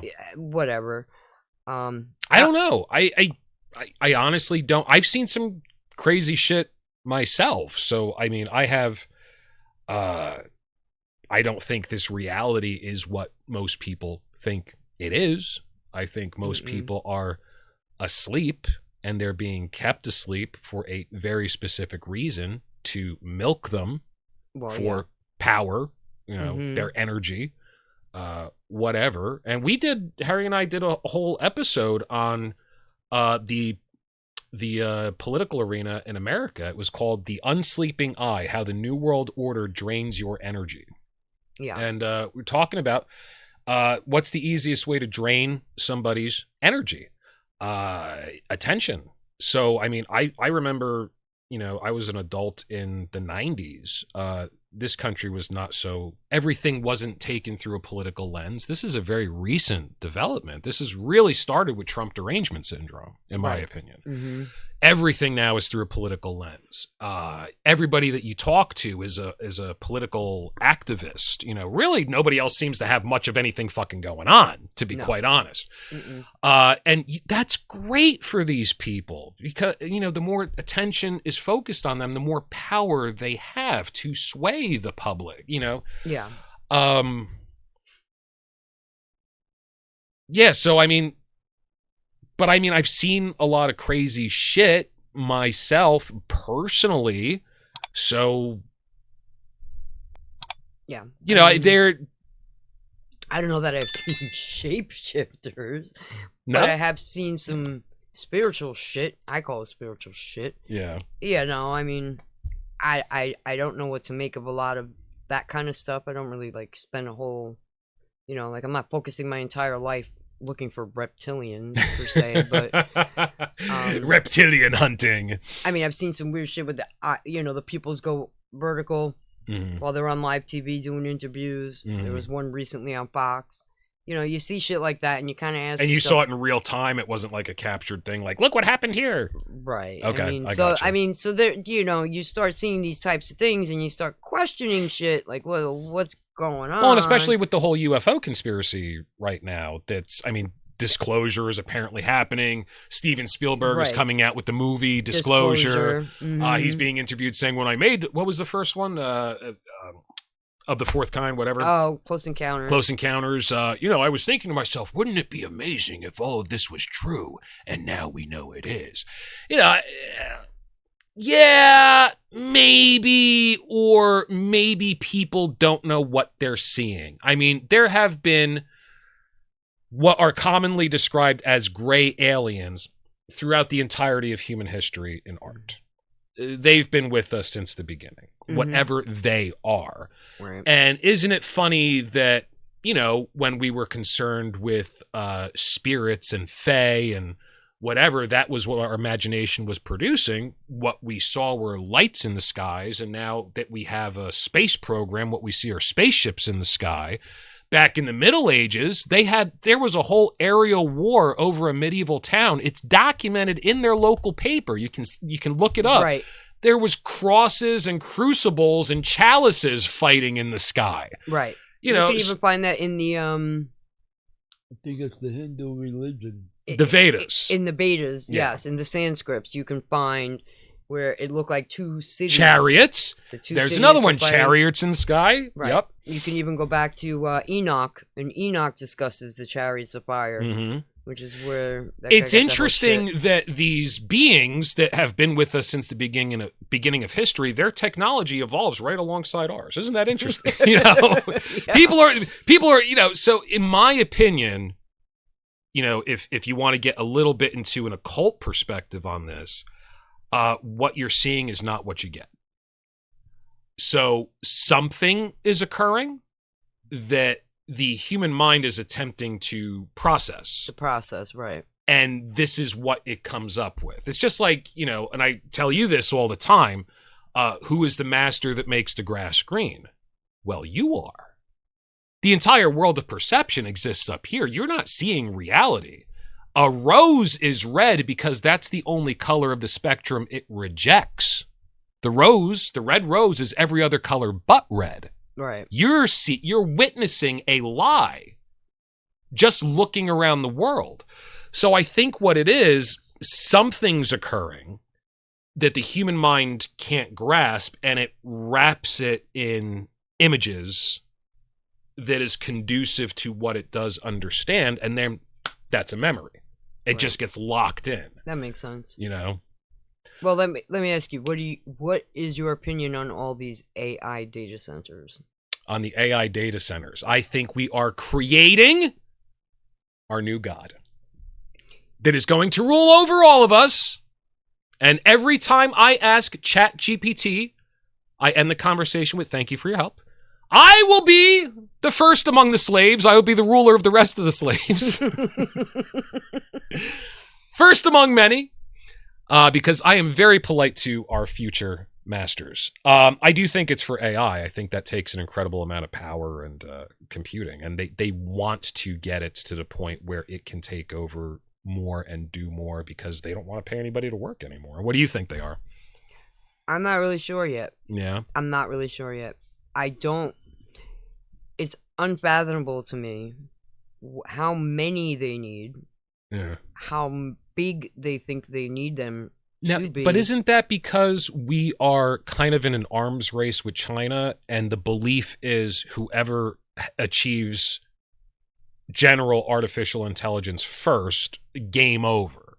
I mean, they basically rule the world. That's what they're kind of hoping. I just find it ironic, because they need so much cooling, but a lot of them are constructed without windows. You would think, basic general concept. The easiest way to cool something off, open a fucking window. It also lets in a lot of sunlight, though. Well, when you're around a lot of processing equipment, so when we had our server set up, we had what we used to refer to as a pit. So it was like a U-shaped counter area, and all of our towers were there that had all the little toaster drawers, to hold all of our information. That was our in-house servers. And yeah, they were warm, but for the most part, we had a ventilation system. Right. We didn't need to cool the shop with constant water drainage. That wasn't an issue. Right. Like even in the winter, we had air, AC on. But again, we had a ventilation system. Well, I mean, and like the one proposed in Utah, 62 square miles. It's supposed to be 2.5 times Manhattan. Yeah, that's crazy. What the fuck else do you need to know about me? You've already taken all of my information. When I was born, where I was born. When I take a shit, I'm going to buy something before I do. All these things already. How much more information could you possibly obtain from us? Power just wants power. Money just wants money. And the other thing is a lot of these these people are sociopaths. They're not normal people, Theresa. No. And a lot of these people, like Microsoft just passed a thing, their engineers are not allowed to use AI because it costs them too much money. What? Yes. NVIDIA, who was one of the CEOs, they're the chip manufacturers. They actually showed up when Trump was talking to Larry Ellison and Sam Altman. Fuck Ellison. They showed up, NVIDIA, and were like, yeah, we're going to invest in this, and we're going to create the big data center in Texas. And NVIDIA fired a bunch of people thinking, well, I'm going to replace all these people with AI, and it's going to be cheaper. Yeah. It's costing them like 50 times more to run the AI to do the task than those people they fired. So now they want to hire back those people. Really? So what is really going on here? I don't know. What is really actually at the core of all this shit going on? I use AI for a lot of stuff. So I do basic Python programming for my social media channels now. I figured out how to use N8N for automation. And Harry will attest to this. It took me 9 fucking months to figure this out and get my first channel set up.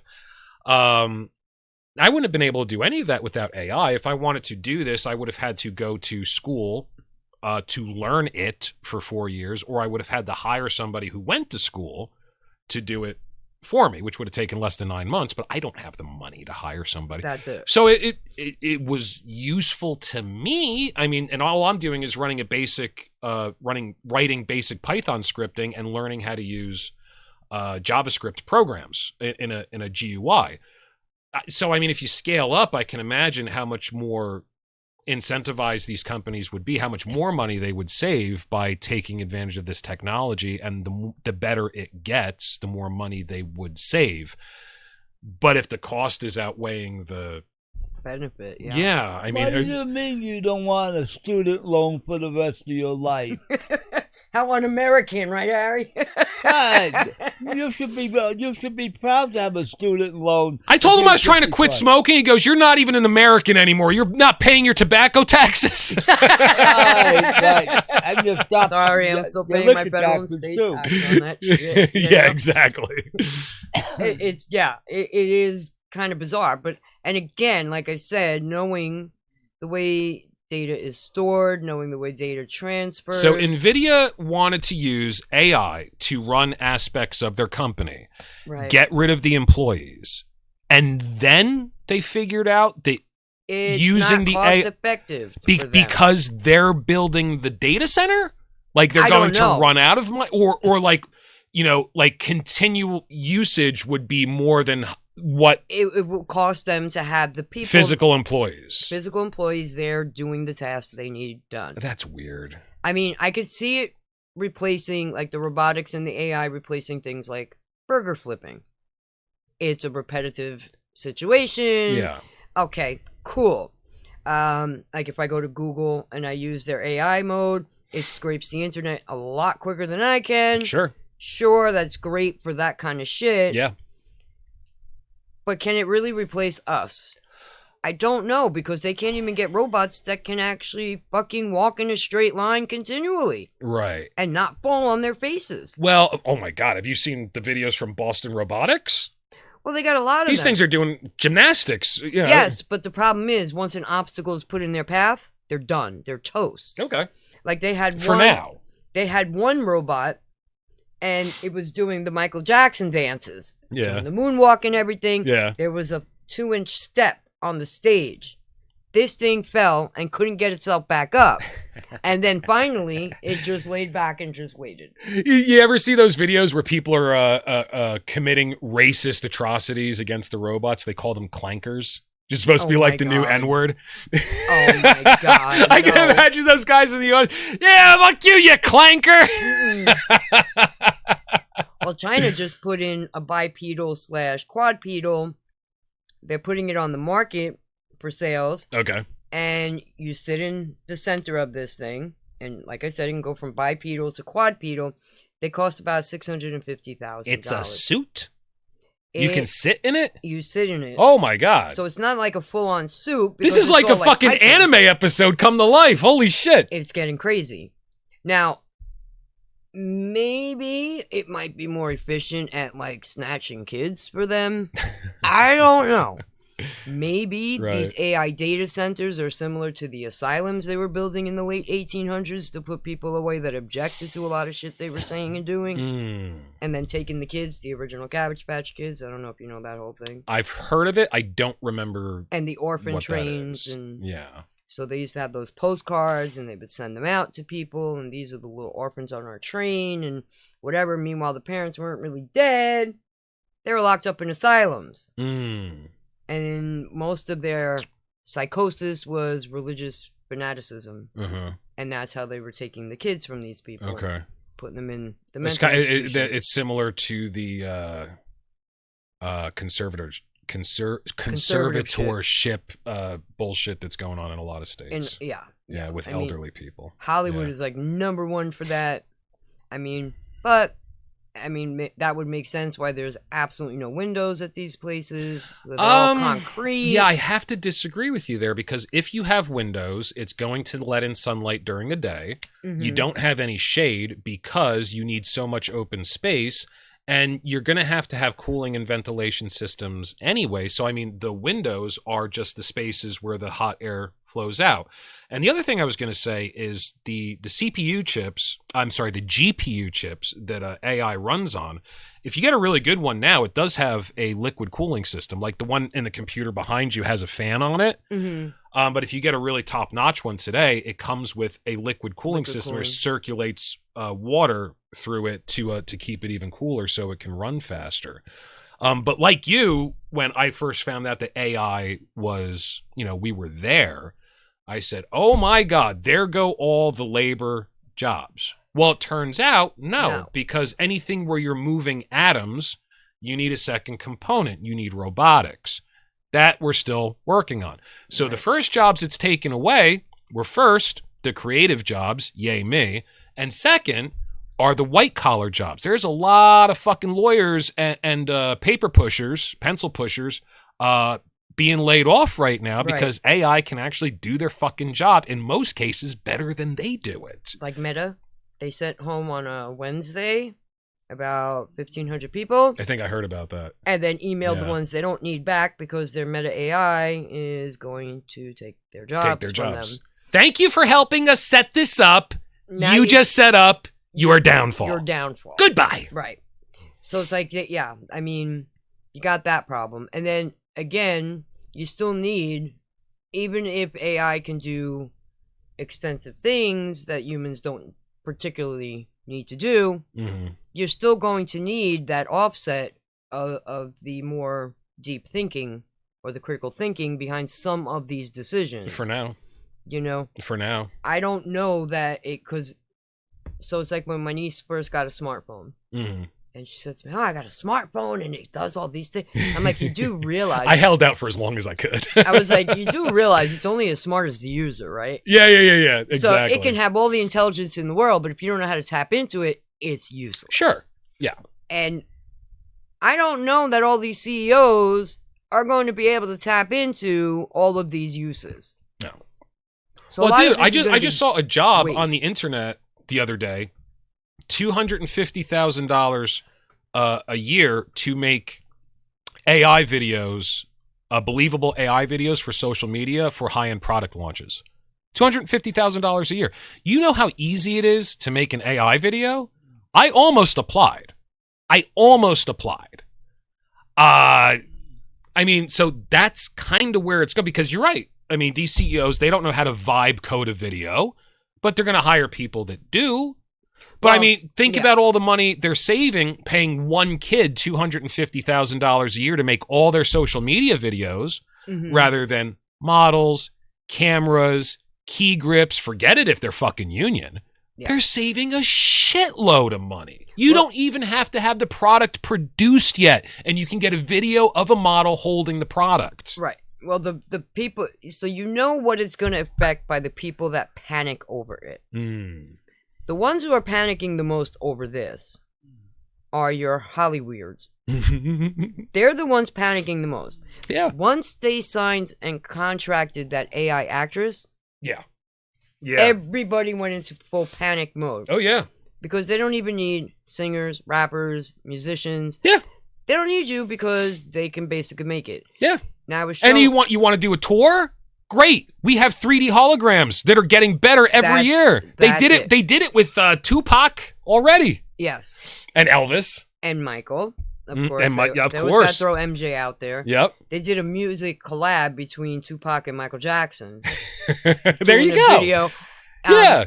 The only problem is, like I was showing my daughter earlier, we were watching an ad, and I said to my daughter, that's completely AI. And she's like, what do you mean? I'm like, it's not human rhythmic. I'm sorry. It doesn't have human cadence. And even though to you it looks 100% legit, I'm telling you that's AI. That's interesting. Usually it's the other way around. The kids can tell before the grown-ups. Yeah. Right. Yeah. My daughter was like, no, that's a chick in her car. I'm like, no, that is not no chick in no car. I'm telling you that is freaking AI. Yeah. And then you go and look it up and it's like, yes, they're using AI ad. You know, no. It's a hell of a lot cheaper than hiring an actor. Yeah. It can be. Sure. It can be.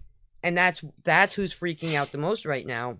Well, like I said, the first jobs it's taken away are creative jobs. That's it. Yeah. It's not going to be your laborers. They're actually encouraging people, go back and become electricians. Sure. Go back and become welders. That will go eventually too, though. The funny thing, when I really got obsessed with this issue, some of our first podcast episodes were about AI. And I said, you may as well not have a job because AI can do your job better than you can. And, you know, I talked to Harry about this, and Harry is, what the fuck do you do again? You're a mason. That's right. Right. He goes, well, at least they'll never be able to do masonry jobs. I said, well, wait a second, sir. They already are. Let me show you a video. And then my mother, the great white huntress, she's a seamstress. And she goes, well, at least they'll never be able to make costumes or puppets. I go, come on, really? And then I tell my father's a fucking janitor, Theresa. He's a fucking janitor. Guess what he said? At least they'll never be able to clean a school. Are you fucking kidding me? It's like everybody just says the thing that they do. It's like fear. Well, it's their fear of being replaced. And it just comes out with, well, it could never do what I can do. Yes, it can. And it will. Well, it's going to take a lot more time. Oh, yeah, sure. But I like the way Elon proposed it. We're all going to get massive income the steady income checks that they're all talking about. He's like, and you know who's going to pay for it, Universal basic income. Yep, and it's all going to come from these AI companies. Well, and that scared the shit out of the AI supporters and backers, because now they're thinking, wait a minute, you're going to ask us for the money for it? Well, if you're going to cause the downfall of civilization You're and gonna pay for it. insist on people having a job to produce income and then taking away all of their capability to be useful, you can't just kill 7 billion people. I mean, as much as Mr. Doorway, fuck it, Bill Gates, YouTube doesn't care anyway. I mean, they fucking hate us already. As much as Bill Gates would like to, you can't do it. We'll outbreed you. The poorer we are, the more babies we're going to have. There's nothing else to do. The bedroom is the poor man's opera. Well, China got you on that, because now, I don't know if you've seen that, where China actually has the whole baby can develop in a clear pregnancy. I forgot what they call them. I don't think they've had a full success with that yet, but they're starting to work on it, correct? I saw like an ad for it. Well, if you go into the darker side of web, you can find them. Yeah. Yes, where they show you, because they've actually done it with... Really? Okay. With clone cells. Now, that they don't do. Now, do these kids have like problems, or is it like a superior species, like a post-human species that we're giving birth to? I don't know. They're proposing this to be for people who are too busy to get pregnant and carry the baby to term and lose that if you're too busy to yeah, I was about to say, if you're too busy to have sex, but you're right. 9 months is a bit. Yeah, I get it. If you don't want to carry your own baby, you can get stretch marks. You just put them in there. Yeah, right. We'll handle it from there. And they have like feeding ways to feed the baby, not necessarily umbilical, but so it's kind of like the pods from the Matrix. That's what they call them, pregnancy pods. Yes. There you go. So they're available in China. I forget how much it is, like 200,000 or something along that line, US dollars, in order to have a pregnancy pod. Interesting. Yes. Yeah, I saw a whole thing on that. I'm like, okay, this is really free. Chump change. Why wouldn't you? Well, you're going to spend $650,000 for a walking robot suit. Why not $200,000 to have a kid? I'm sure Tony Stark spent more on his Iron Man suit. This is very cheap. Yes, and then let's not forget, it's quite a deal. They have those robots that are now teaching one another. I think they have like 12 out there that people pay $120,000 for to do household chores. Yeah. So, and they're all teaching one another in their 12 homes. Like you grab so they're in communication over the internet, system. So they're teaching it. Oh, that's cool. Right. Okay. So whenever one makes a mistake, the whole system of them learn. Updates. Okay, so it's kind of like the 100 monkey hypothesis. You ever hear that? I've never heard of that. But so it reminds me of Rosie from the Jetsons. It's not really hypothesis. They experimented with this. There was it's called the 100 monkey theory because they can't prove it. But there was an island where the pineapples or the fruits or something was radioactive. So a lot of the monkeys got sick. They died. One of the monkeys started washing the fruit in the water before he ate the fruit. Then 2 monkeys, then 4 monkeys, then 8 monkeys. Okay. At the point where 100 monkeys started doing it, all the monkeys started doing it like it was like a system update. Okay. So it would be, yes, it would be very similar to that. Yeah. It's like if it closes his hand too tight and breaks that glass, now it knows to do it only this much. And yeah. That's cool. But I don't need $120,000 maid. I just need my kids to pick up their own shit. You know what I mean? Well, yeah, but who wants to parent? That's something you don't have time for. No. You can get knocked up, but to be a parent, Jesus Christ, that's a lot. I mean, that's where the headache lies, right? Yeah. I mean, it's the aftermath. If you're an elitist, I mean, sure. Mm-hmm. You got other things to do. But the other thing that's interesting to look into at some point is look into, since 2017, all of the CEOs who have stepped down. That gets to be... I heard something about this, but I didn't look... That gets to be an interesting list. So what's this about? So a lot of them, rather than be outed for a lot of their proclivities... Proclivities. They rather just step down rather than hear the public hear what these guys like doing for real. Which brings you back to the human trafficking. So I know some of that. So what do you think this is? Dwells in there. Do you think it's honeypotting for a photograph? Because, like I said, there's a massive correlation. I just can't see a why. And that's the most important thing. Yeah, always find out why. Yeah, and I was trying to find this video clip for you the other night because I knew this was going to come up. If it didn't, I was going to bring it up. Anton LaVey, founder of the Church of Satan, one of the last interviews that he did before he died, he's going back to the satanic panic days, and he's like, people accuse us of, animal sacrifice or child sacrifice. And again, the question is why? It's certainly not very satanic to want to take anything against its will. And that's kind of the way we see it. It even says in the Satanic Bible, do not harm animals unless attacked or for your food. Do not harm little children. Very simple, logical reason why this is part of the dogma of Satanism is because as a religion that celebrates the carnal, human children and animals are representative of carnal being before, it's programmed or domesticated. We see that as sacred. We can learn more from watching children or animals than we would from hurting them or corralling them. I guess it goes with their Saturn worship.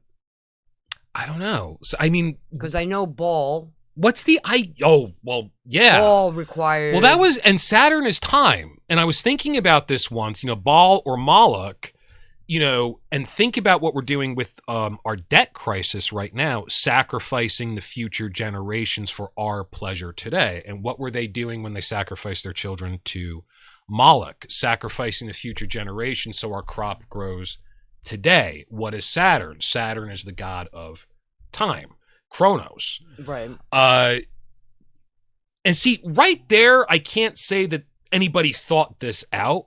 It just seems to be a characteristic of the human species. Well, I think if people looked into Uganda, because they're still doing child sacrifice today. Really? Yeah. I didn't know that. It is illegal there, but they still do it. Yeah. There are specific tribes that are engaging in it. I think that might give us a little better insight. And now I can see some of them.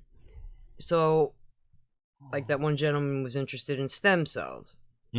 Everybody was interested in stem cells at one point. Then they were saying that was coming from Planned Parenthood. Planned Parenthood got caught up in that web, and I don't know. Well, they got it. That organization has a super dark past. It started out with eugenics. They wanted to stop the undesirable populations from breeding, largely black, by the way. And then they became what they are today. But that's how they got their start. But I think it's once I heard or saw that video of those gentlemen, and I will look it back up and send it to you. Yeah. Where he discusses how the African stem cells are more valuable to them in their youth. It makes a lot of sense that those abortion clinics were set up in black-dominated areas. Yeah. Because if that's to them the fountain of youth, they were getting it great for free. I mean, some of them were paying for these body parts from the abortions, but that's where all their stem cells were coming. You got placentas, you've got embryos, you've got the blood coming from the vaginal areas in the uterus of these black women. Well, I mean, nowadays celebrities are doing something with young people where they take their blood, they flush their platelets, and they get in, and it actually does revitalize them. But isn't that kind of that's a new technology, or do you think it's just becoming more public? Sandra Bullock mentioned it on Ellen. Sandra Bullock, Ellen had asked her, "How do you stay so young?" She does fucking look amazing. I got to be honest. And Sandra said, "The foreskin of young children." And Ellen looked at her and goes, is that from the Korean babies? So is that our involvement in Korea? I don't know. I never dug deeper into that either. That's a weird thing to say on public television. It is very. Yeah. And she was saying, well, they take the foreskin of young boys, and she's kind of like stumbling, like she wants to get into it to promote it, but she don't want to get too into it because once you say it out loud, it sounds kind of strange. I know a lot of these wackos have facial cream that actually has semen in it. Yeah, I've heard of that. Yeah. That's actually a thing. Yeah. Yeah. I never heard of the foreskin thing. Yeah. And then, like, a lot of models were running off to Dubai, and a lot of those sheiks or upper elite were paying for time with these younger models. I mean, they were all over 18. I believe you had to be over 18 to go. But they were shitting on them, literally. Pissing and shitting on these young, beautiful models. And they thought they were going there for a modeling career. Meanwhile, you're laying there to be a porta potty to some dude wearing a dress. You know what I mean? Like, it's just... Is this what's going on with the human trafficking? I don't know. I don't know. I don't know what that is. I mean, do you get to the point where you realize that money can only get you so much, so then you chase after stranger and stranger experiences? It's kind of like the weirder the porn gets, you're always looking for, you know, not you, not me, but people are always looking for those darker corners. Like something they haven't experienced yet. Yeah. Like in my younger days. To get that high. That big taboo was the bestiality thing. Like, oh my God, you know? Yep. The video of a chicken, a horse, and this and then that. And what? Yeah. As soon as you make something taboo, people fetishize it. They love it. And then, so I don't know. But then you start hearing about, like, where they just take a few neurons out of the brain, put them in a petri dish, hook them up to a computer, and now they can play Pong. Yes, that's fucking frightening. It's weird. It's just weird. Is this what they've been doing with the stem cells? I mean, we consider consciousness to exist in our biology. So that's why, you know, general artificial intelligence or conscious artificial intelligence would be so profound an accomplishment. Comes to be the question, what is consciousness? And if you're taking fucking brain cells and putting them in a computer and they're playing Pong, are they conscious? Do they have an inner life and an inner world, and all they get to experience is fucking playing Pong? That's terribly depressing and dystopian to think about. They were saying that they had shut down parts of the program because they believed they were becoming sentient. So I don't know. Well, we are, and we have, most of us, have the same shit between our ears. Right. Yeah. Right. So you would have to imagine, you know, it's kind of like, you know, the abortion lie. Well, it's just a clump of cells and it don't know the difference and blah, blah, blah. Then why do you want that so bad? If it's not valuable and it means nothing, why do you need that bad? Like, that was another thing that I never... Well, I mean, it's kind of like, you know? You always have to be... Very mundane example of that is when you walk into a grocery store and they were pushing the loyalty cards. Yes. Well, you can save so much money. Then why do you want me to do it? What's your gain? What are you gaining from it? Yeah, because they weren't making money so much on the food. They're making more money on selling your data. Yeah, exactly. You know? And again, it leads me back to AI and what the fuck else do you need to know? Yeah. How much more do you need? How much more information do you require? And, you know, everybody's talking about how many public cameras China has set up. We have like a third of what China has, and we just signed a contract with, I forget the name of the company, to get so many more. We're catching up very quickly. Flock, thank you. Flock is very popular. So here we have about 100,000 public Flock cameras. Over in China, they have approximately 400,000. 400? Okay. But now what China is doing is they are adding drones, automated drones. Oh, Jesus. So if you have a traffic violation, it follows you, takes a picture of your plate, and then it goes back to a traffic Oh, yeah, stop. I saw a story. A dude from America went there for something, and he was double parked for like less than 5 minutes, and he got a ding on his phone letting him know, hey, you got a fucking ticket, buddy. Brett Baer, yes. Yeah. His cameraman. Yeah. His cameraman was there for like 10 minutes, and he got a $40 ticket for sitting in a no park zone or something like that. $40, honestly, not bad. Yeah. No. But I just wonder, like, how much is that in yen? Yeah, right. You know what I mean? Like the conversion, you know? And we still haven't solved, with everything with China, the fucking Uyghur problem. Yeah. You know, we still haven't figured all these. Are we still going to sit back and call them a developing nation? Like, can we stop now? Yeah. Now that they're selling their weaponry, even though it kind of sucks, to all of our adversaries, like, can we stop now? You know what I mean? Yeah, they're our main competitor. We need to knock that shit off. I mean, Exactly. They're not a developing country. No. They are a developed country. Yes. They are a first world country. very much so. In a Let's- lot of ways, more than we are. I mean, we have a huge homeless and poverty crisis in this country. They kind of solve that problem. That's pretty amazing. Well, they just created their own issue with that.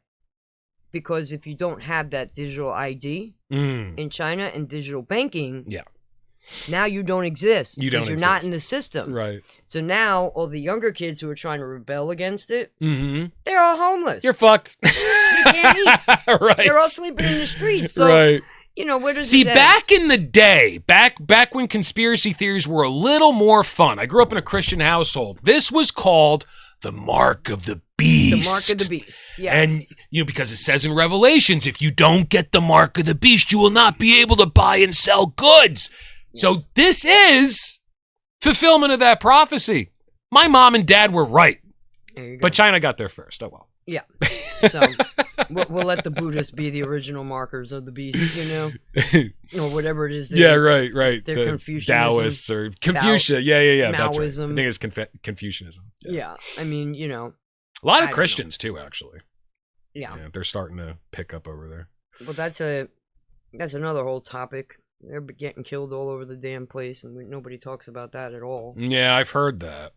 I've only heard that from people. It doesn't reach my feed somehow.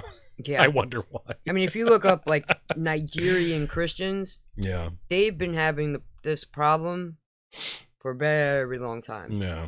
Now, Somalia, what group is targeting and killing them?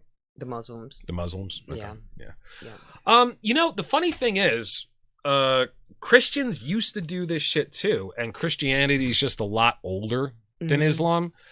So you have to think, like, what is it, 500 or 600 years younger than Christianity? Think about where Christianity was 500 or 600 years ago. We had the Spanish Inquisition. We were hunting down. We were Jew hunters. You know, we.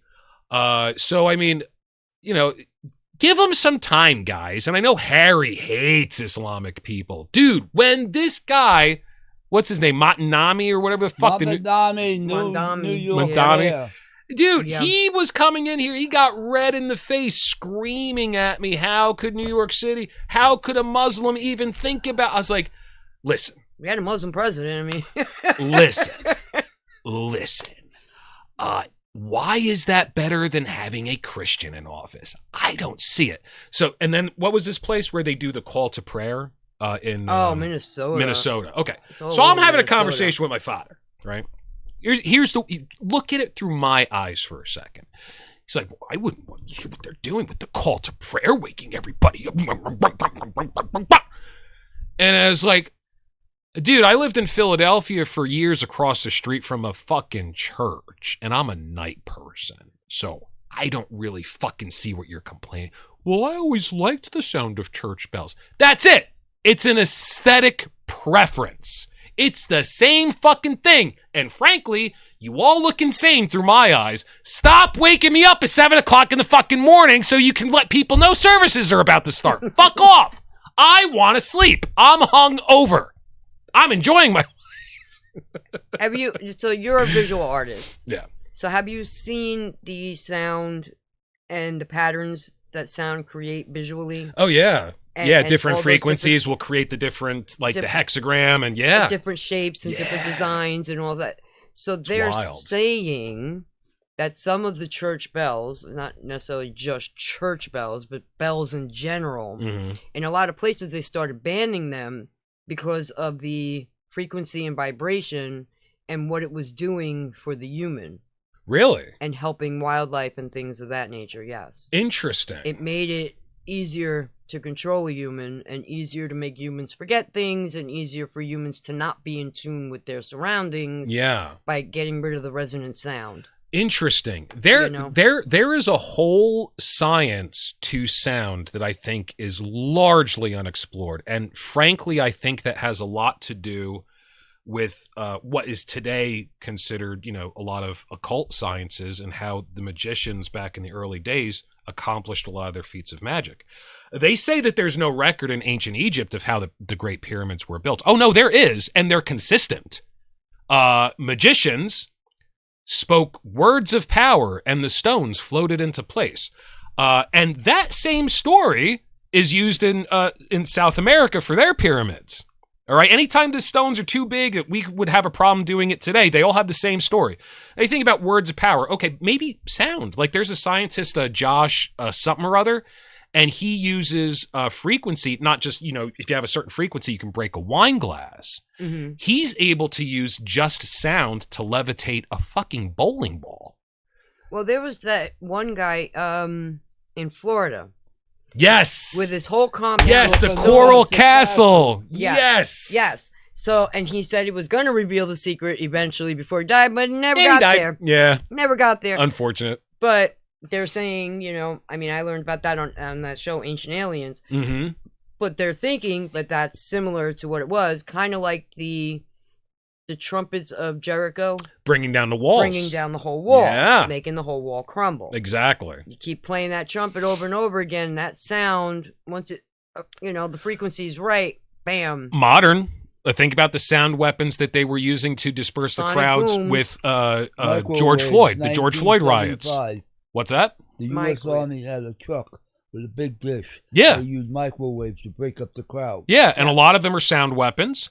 How about Havana syndrome? I was just going to mention there Havana you go. syndrome. Yeah. With your infrasounds, which are too far below the human ear in order for us to hear it or perceive it, but we can feel the physical. But it'll still that's sound. called black noise. Yeah. Right. But it'll still disrupt your. If it's the right frequency, I'm sure they can weaponize that. That's right. Yeah. So now if Little Cuba has that. Who's Little Cuba? Little Cuba. If little island yeah, of Cuba right. got that shit. Right. And they're still driving cars. And the guys that were fucked by this were our CIA agents. I mean, that's the top of our food chain, so you can't make this a conspiracy. Our diplomats. Right. But then again, you start talking about CIA. Well, some of the people who were hurt by this were CIA agents. Right. Yeah. It wasn't just diplomats. So, I mean, we're the only ones that have. Now, once again, maybe fucking Cuba. I'm sure we do too, but maybe Cuba has it, Well, yeah. And like I said, like once we cross that sonic boom, the sonic barrier, the sound barrier, going beyond the speed of sound with our airplanes alone. Yeah. It can't be too hard from there to construct everything going on, Yeah. I don't know. I mean, I can't see how people could believe that high-tech weapons research stopped with nuclear weapons. Really? You think?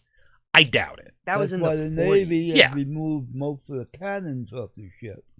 And they're using EMF weapons, microwave weapons, firepower they got is a Gatling gun, but they're using electronic weapons to destroy things. Yeah. They took them off for most of the destroyers. Well, look at HARP. I mean, they use DEWs, to direct energy weapons. I mean, sure.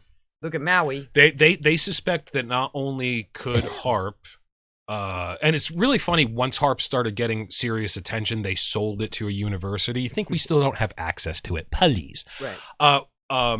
They speculate not only could HARP control the weather, and I think it was largely responsible for Katrina. We talked about in the last episode with the predictive programming of that mockumentary oil storm a few months before Katrina actually hit. But they also say that it could produce earthquakes, and if you produce an earthquake in the ocean, of course, then you have a tidal wave. You have the tsunami. There you go, yeah. Right. And you can also, if you hit the sound right and you hit the magma right, I'm sure you can make a volcano erupt. Or a geyser, yeah, sure. Geysers pop up. Yep. I mean, now they didn't start talking about corderos until... I don't even know what that is. That is the great big crater underneath the volcano. A cordero. It's the active part of the volcano underneath. Okay. And like the pus pocket of the pimple? Yeah. Right, and okay. So Yellowstone has got like the world's biggest cordero. Yes, world-ending potential. Right. Now, the last time we heard about any eruptions back in that region was back during Mount St. Helens. I'm sure you remember Mount St. Helens. Washington State. And that was what, 84, I think? Yeah. Early 80s. I know it was the early 80s. I was kind of young. Okay. Mount St. Helens was a big thing. And that wasn't even that bad an eruption. It wasn't. No, it wasn't. It was predicted by the scientists.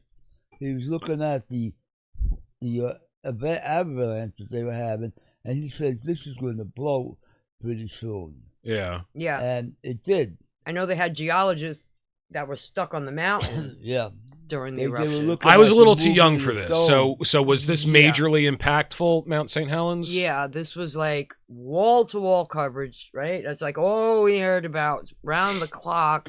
The ash storm was enormous, the fallout from it. The ash went in the air. They were clogging the airplane engines. Oh, wow. Okay. And they were like 25,000 feet in the air, and you had this fucking gray cloud of ash, fine ash, getting into the airplanes. One of the airplanes lost power, and the only way to get over it, he had to drop 10,000 feet to clear out the engines. It was... And it took him probably 10 minutes. Now, if you're on a 747 and you're gliding a 747 for 10 minutes, and you clean the engine, You better be Denzel Washington. You're the best pilot in the world. Right. Yeah. I mean, it was a big thing. So why make weapons that cost money that are disposable when you can just weaponize the earth You can just with have the something earth that you do can it use itself. over and over again? That's right. Yeah. And let's not forget about the secret Jewish space laser program that also identifies and vaporizes underutilized, overvalued real estate from outer space, of which Harry and I are members of the Goyim Division. Paradise City, California. Yeah, I think you... Which one did you do again? You did the Palisades. That's right. Yeah, He got to push the button for the Palisades. Okay. Yeah. We have the laser 400,000 watts here. Now, I mean, here's my thinking And predictive programming. Sorry to interrupt you. Weird Science. Yeah. Remember that show, Weird Science? Okay, that movie, Weird Science. That was Dr. Bill. His name was Bill something. Yes, and the kid and Val Kilmer set up the coordinates so that it would hit his house, build the popcorn kernels. Yes. Right. Such a great movie. It's Isn't like the that fucking awesome? perfect 80s movie. Yes, that was like Poetic Justice 101. Yeah. This is how you fuck somebody Yeah. who's using you behind your back Yeah. to create a fucking weapon. Mm-hmm. So now, and just think, if that's what they came out with as a movie, what were they really doing Right. that they researched to find out about this type of laser work? Some things to me seem like obvious predictive programming. Like when I look at Oil Storm versus Hurricane Katrina, I'm like, within 3 months and exactly the same thing. Predictive. Total. Absolutely on purpose. I don't know, man. Things like that, like Weird Science, and then, potentially, I mean, there's a lot of weird shit about the Palisades fires. Go look it up. Like, certain colors didn't burn. Maui. The fires avoided trees. The Maui fires, now they've been trying to get that property from those natives in Maui. It is like the most expensive real estate in the world per square foot. And it's generational land. They're not rich people that own it. No. Yeah. They're still charging them mortgage. I still believe to this day it's still gated off. And they even put black tarping over it. So insurance companies have not even been able to go in and evaluate any of these properties to give valuation wasn't there an checks. official that said, I think we're just going to take it over and make it a park? The fuck are you talking about? This is people's property. Yes, and actually Gavin Newsom was like, "Oh, I was in touch with the Hawaiian governor."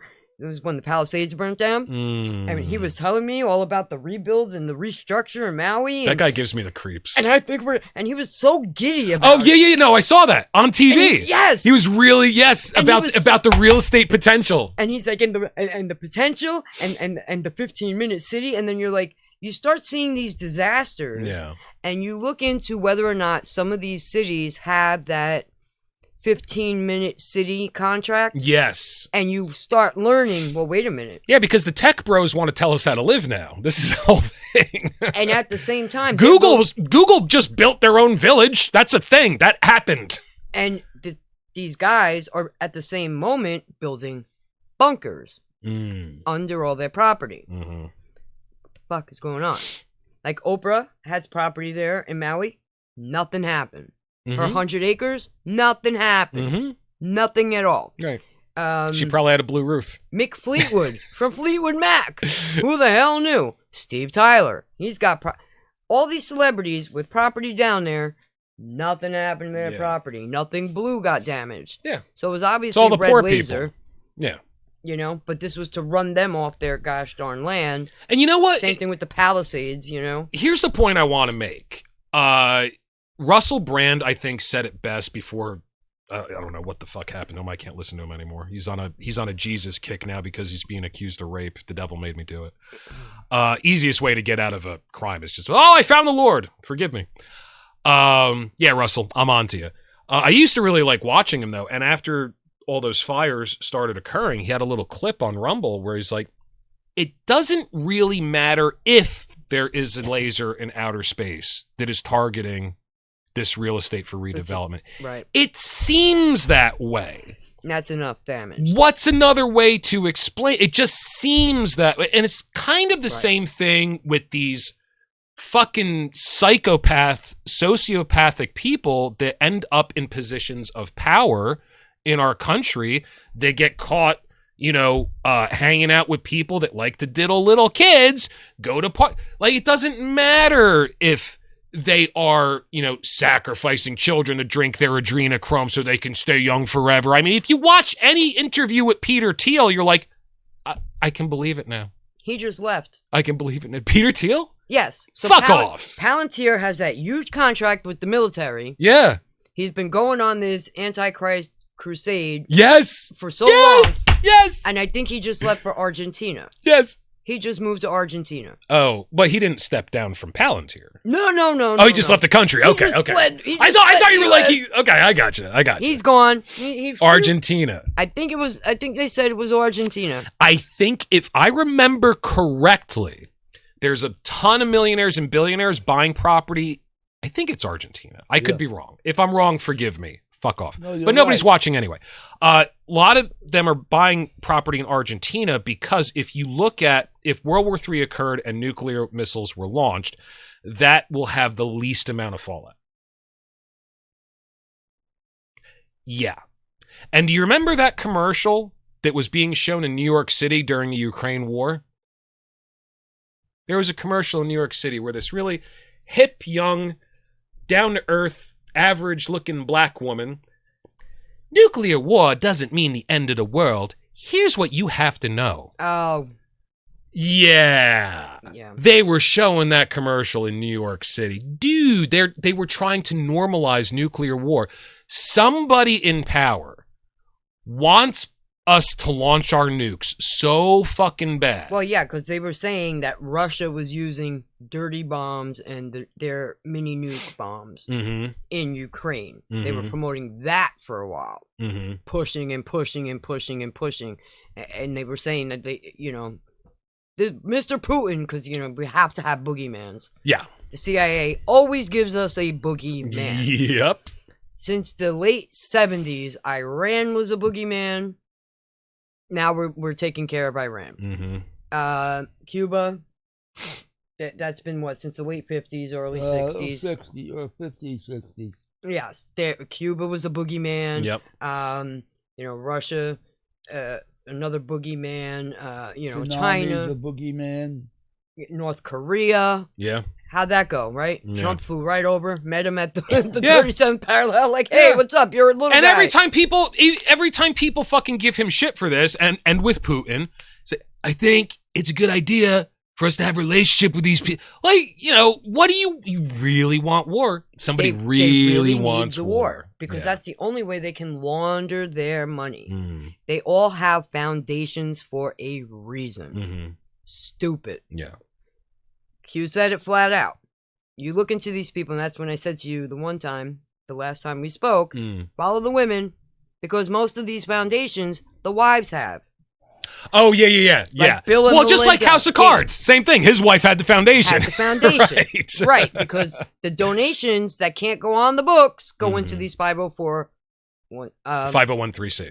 the 4Cs, because the 4Cs don't have to report where they get their money from. So usually the spouses of the politicians take out the 4Cs. Harry, that fake charity that we started, we have to revamp it to a 4C so you don't have to declare who's depositing. Shit.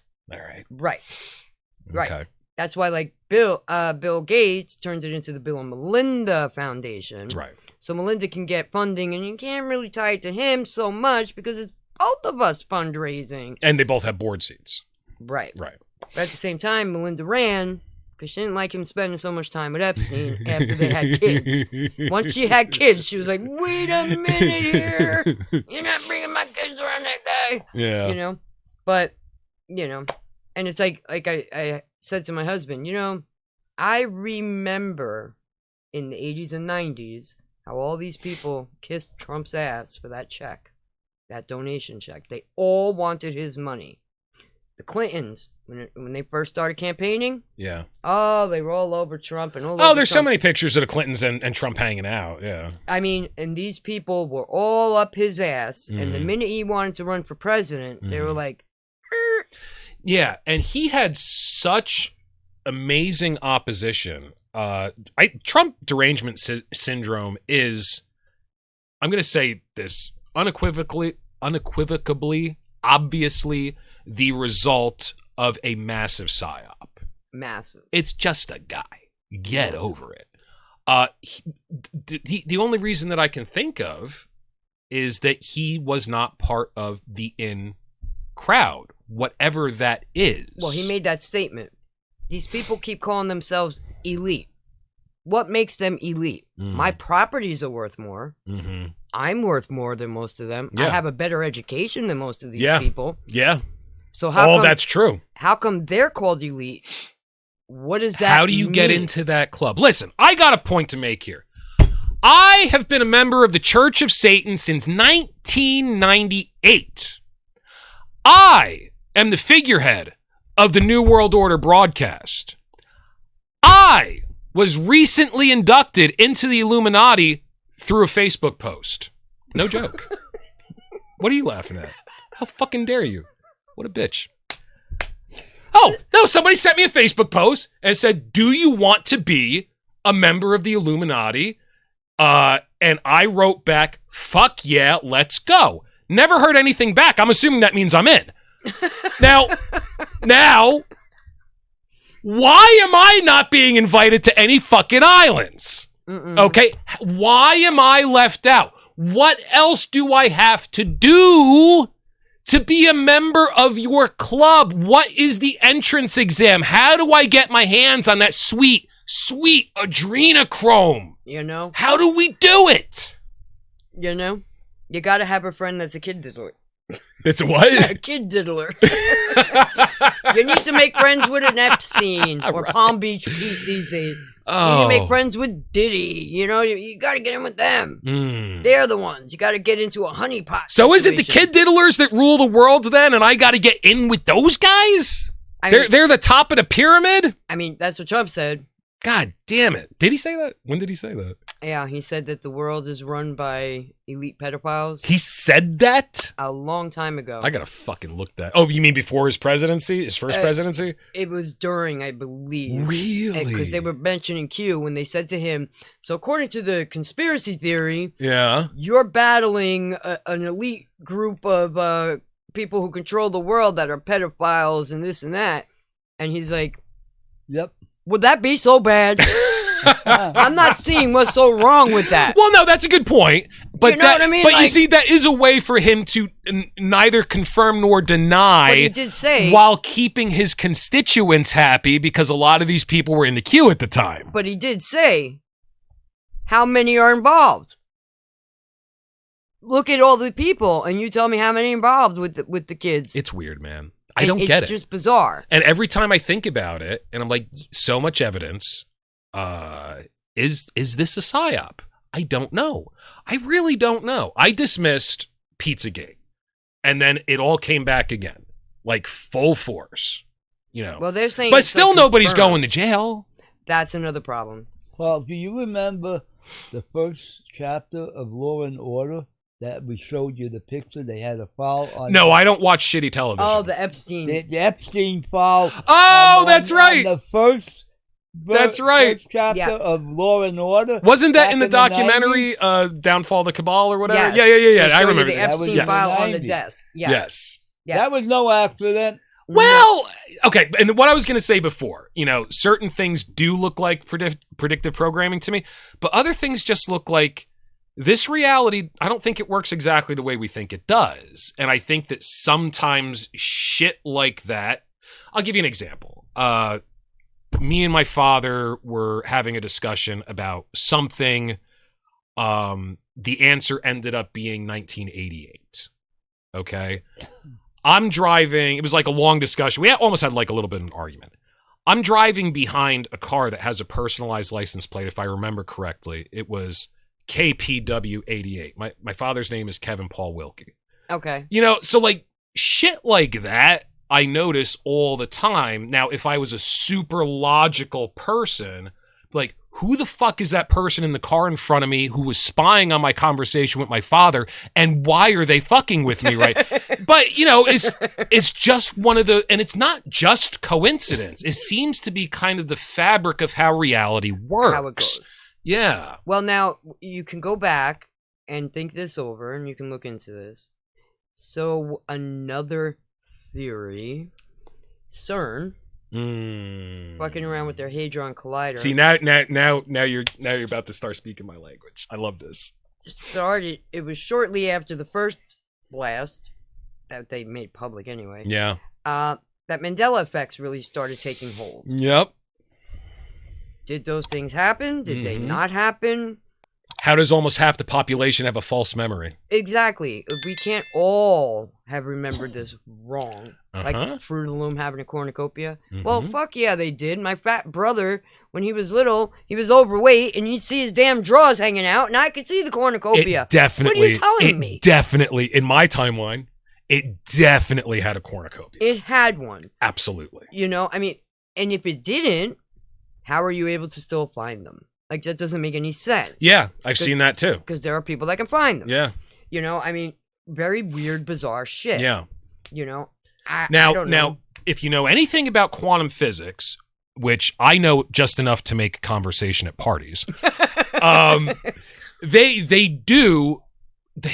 claim quantum physics is a duct tape science and most of it's bullshit. It's mathematics straying farther and farther away from geometry, which is the test of whether or not something is applicable in the real world. However, they can prove the slit experiment. They can prove reverse causality.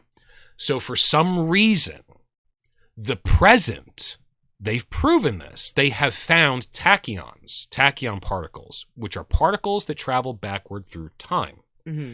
The present, in normal reality, forget the collider. The collider could be magnifying something that's already ingrained in reality. The present not only affects the future, it affects the past.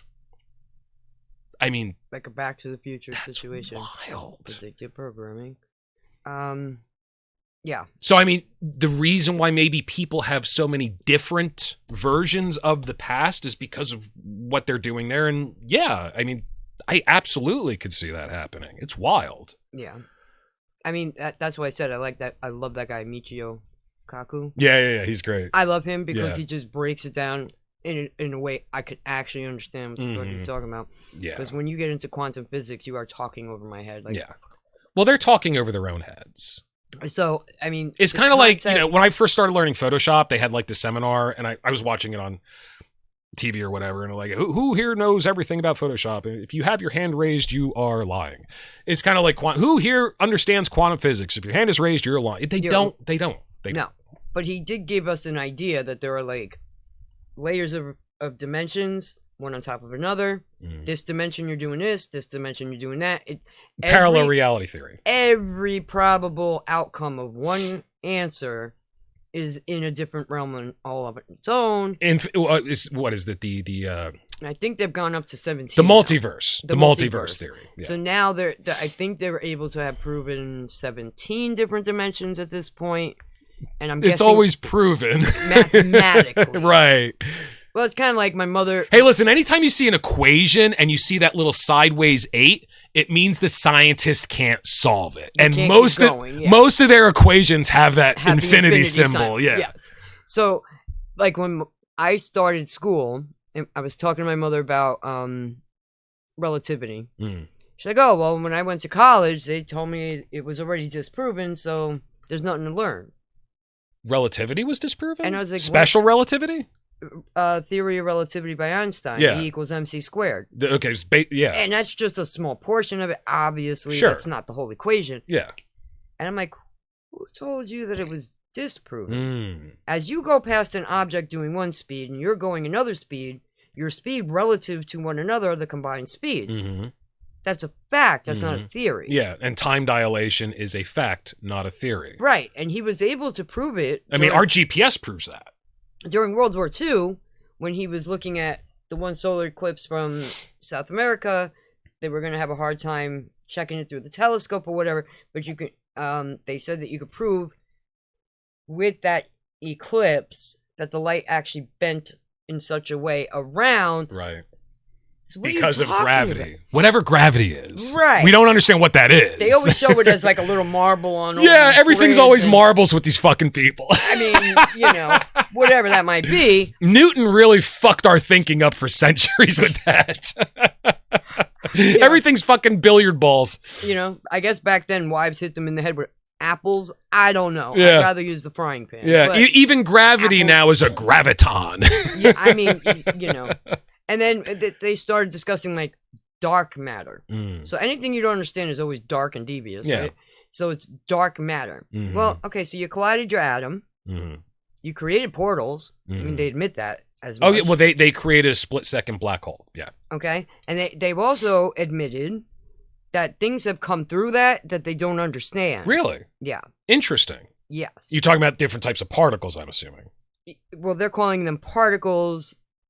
I'm assuming that it's probably not just particles, because like if you go back and look at footage of the Palisade fires, just as an example, you will see while this is going on, there are orbs, white orbs, and they're flying all which way. So at first I'm like, okay, going back to photo editing days in the early 90s with Photoshop, seeing all the different camera angles that these people would take and bring in for the artwork, dust particle. Could be a fly. It could be a bug. It could be an insect. Sure. But then you start seeing other things, which are like these black cloud-appearing objects that go through. They look almost like squid-like or octopi-like. We're going into Stranger Things territory here. So I'm like, what the fuck is going on? This is fucking H.P. Lovecraft shit. And it was like, at first, it was white orb or the black squid. Yeah. But now we're starting to see they did it again with the CERN charged up again and did one more go. And now we're seeing black and white squid features. And now you're seeing multicolor orbs, not just the white or reflectives that you can just kind of be like insect, dragonfly, or mosquito. You know what I mean? So UFO! It's kind of like, what the fuck? I don't even know that I would even... And like some of the lightning, we have like super lightning going on. Okay. And I'm like, okay, so in 7th grade in the gifted program when we did all day, we were studying weather. Okay. Okay? We had to build as a class, science class, all 17 of us had to construct our own weather station. We took our measurements every day. We had our own barometers. Oh, okay, I gotcha. Cool. And we had it in we bought 4 shutters to lock it up. And then every morning at the early start of school, we all walked outside. We all jotted down measurements, ran it through a weather system program that was supposed to give us forecasts. And of course, the idiots that didn't like me in class decided I was going to be the moron to go down to the office and report our findings every morning. Okay. Here's our 5-day forecast. What were they using as a predictive model? Did you guys have computers at that point? Yes. You did? We had a computer in school with a specific program. I don't know that it was actually called the Weather Channel yet, but it was a meteorology program. That's very cool. And then we were able to do 5-day models. Okay. I don't think we went beyond 5 days. However it went.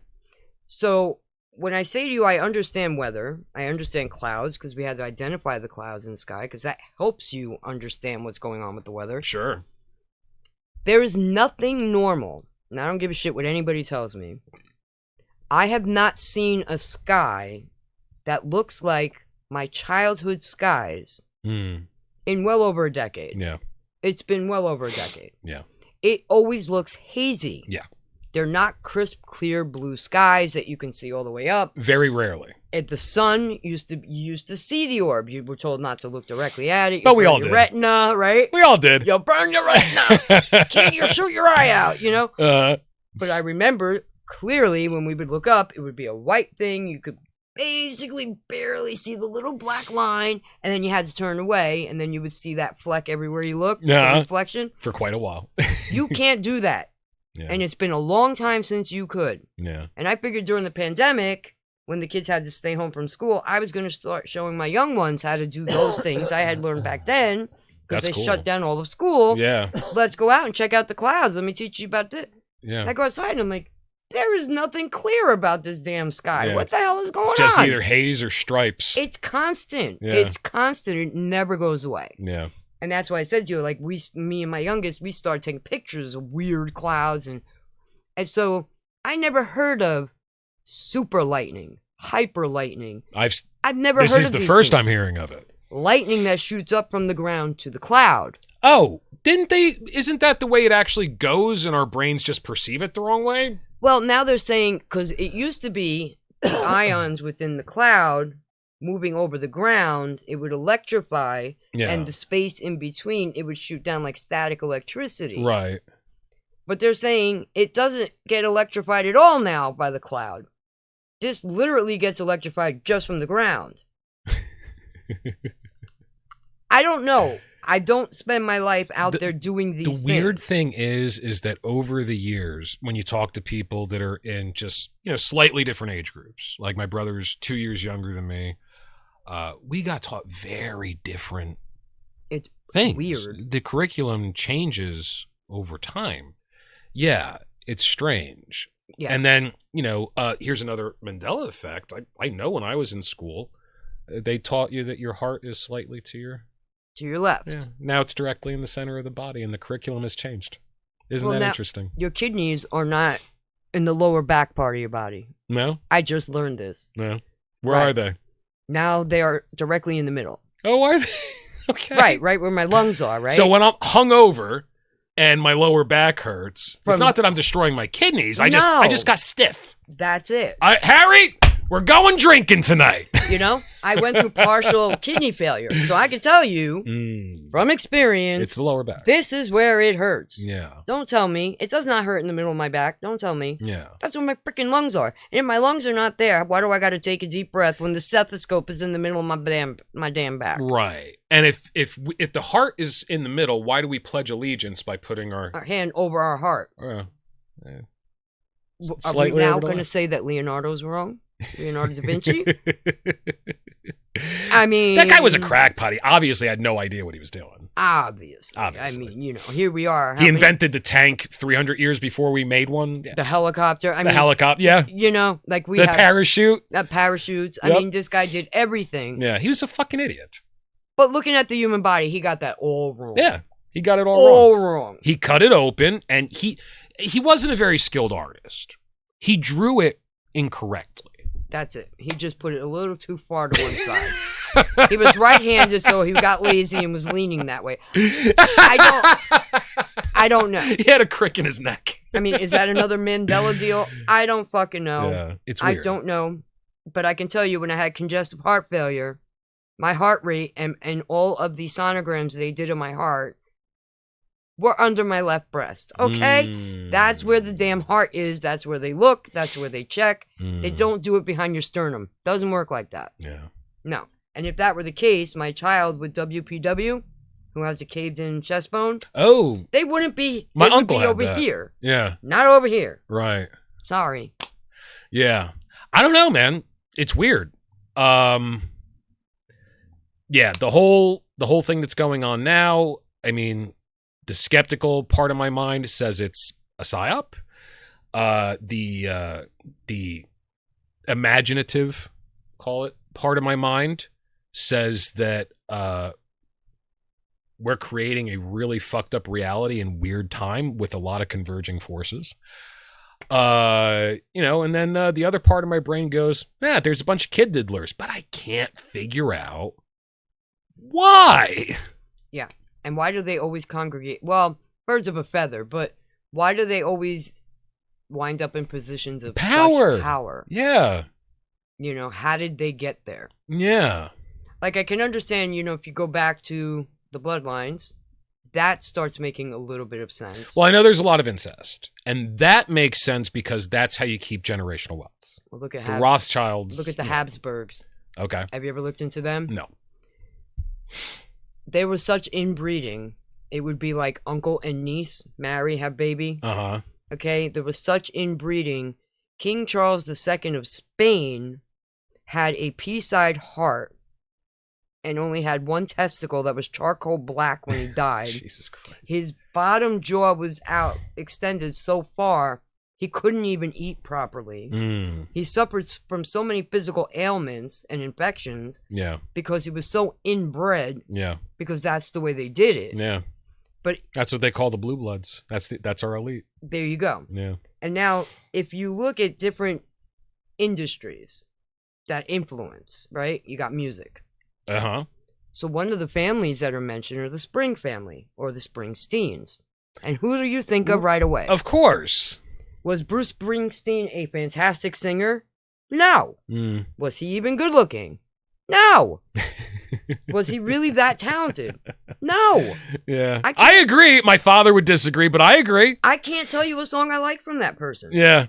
Yeah, here we are. Is it 48 shots? I have no interest in this person. I believe another Spring bloodline is Abraham Lincoln. Hey, where's he buried? Springfield, Illinois. Okay. And they buried him under concrete. Can't dig him up. You're never going to be able to check his DNA. Why don't they do that with... when did they start? Because I think that's a law now that you have to bury bodies in concrete, right? I don't know. You have to be in a concrete box? But I could be wrong about that. They kidnapped his body so many times that his son just dug him up, put him in Springfield, and then poured concrete over him 6 feet deep and was like, that's enough. I didn't know anybody crap. Stole Abraham Lincoln's body. Yeah, there was a whole... Really? There was a... So when he... Was he like the original JFK? Like there was like a big conspiracy around it? Really? Holy shit. John Wilkes Booth. Booth is another one of the bloodlines. That's another whole story. Really? Yeah, I mean, it gets murky. Yeah. All shit gets murky. But apparently his mom was part of the Spring bloodline. Okay. One of the Illuminati bloodlines. Interesting. When you hear his backstory, he was a poor kid, grew up in a log cabin. They always give us that bullshit. Right? Yeah. They all have... Now, Candace Owens had posed the question, are these leaders... Do they rise to power or are they groomed? Groomed? Well, she brought that up with the Prime Minister of France. Because his background does not align to anything.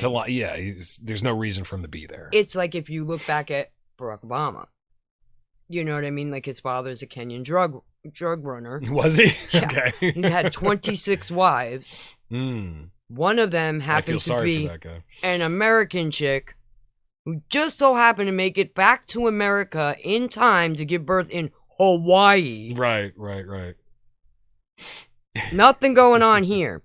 We don't even know if he is actually her child. There's no proof of that. But her stepfather, CIA. Really? Yeah, and in the early 90s, a journalist or an artist or musician, I would have to dig back into it. He was in Russia in the early 90s, and he said, you have a communist that's being groomed right now, is going to become president of the United States. He will be the first black president you people elect. And he's being groomed to take over. You guys keep complaining about communism like we're the big enemy. You guys are breeding communists. You have more communists in your country than we do here. Yeah. And you'll find out. No, we're finding out now. And I mean, it's eminent. It's like everywhere around us. Yeah. Did you ever hear somebody said the same thing about Adolf Hitler when he went to prison after the World War One. that thing with the after World War One, that thing with the Yeah, beer hall pooch or whatever it was, where he went to prison for a while, and that's where he wrote Mein Kampf and all that. Like, if you look at this place, it's like a fucking country resort. It doesn't look like a goddamn prison, and the theory is he was groomed to do exactly what he did. Well, if you even look at Nazi, why is it Nazi? It's the National Zionism. You ever see that medal that was struck with a swastika on one side and a Star of David on the opposite side? No. Yeah, that's a real thing. But I did learn about the Nazi. It was a way because he was speaking out to the nationalists, and he was gaining such momentum. Yeah.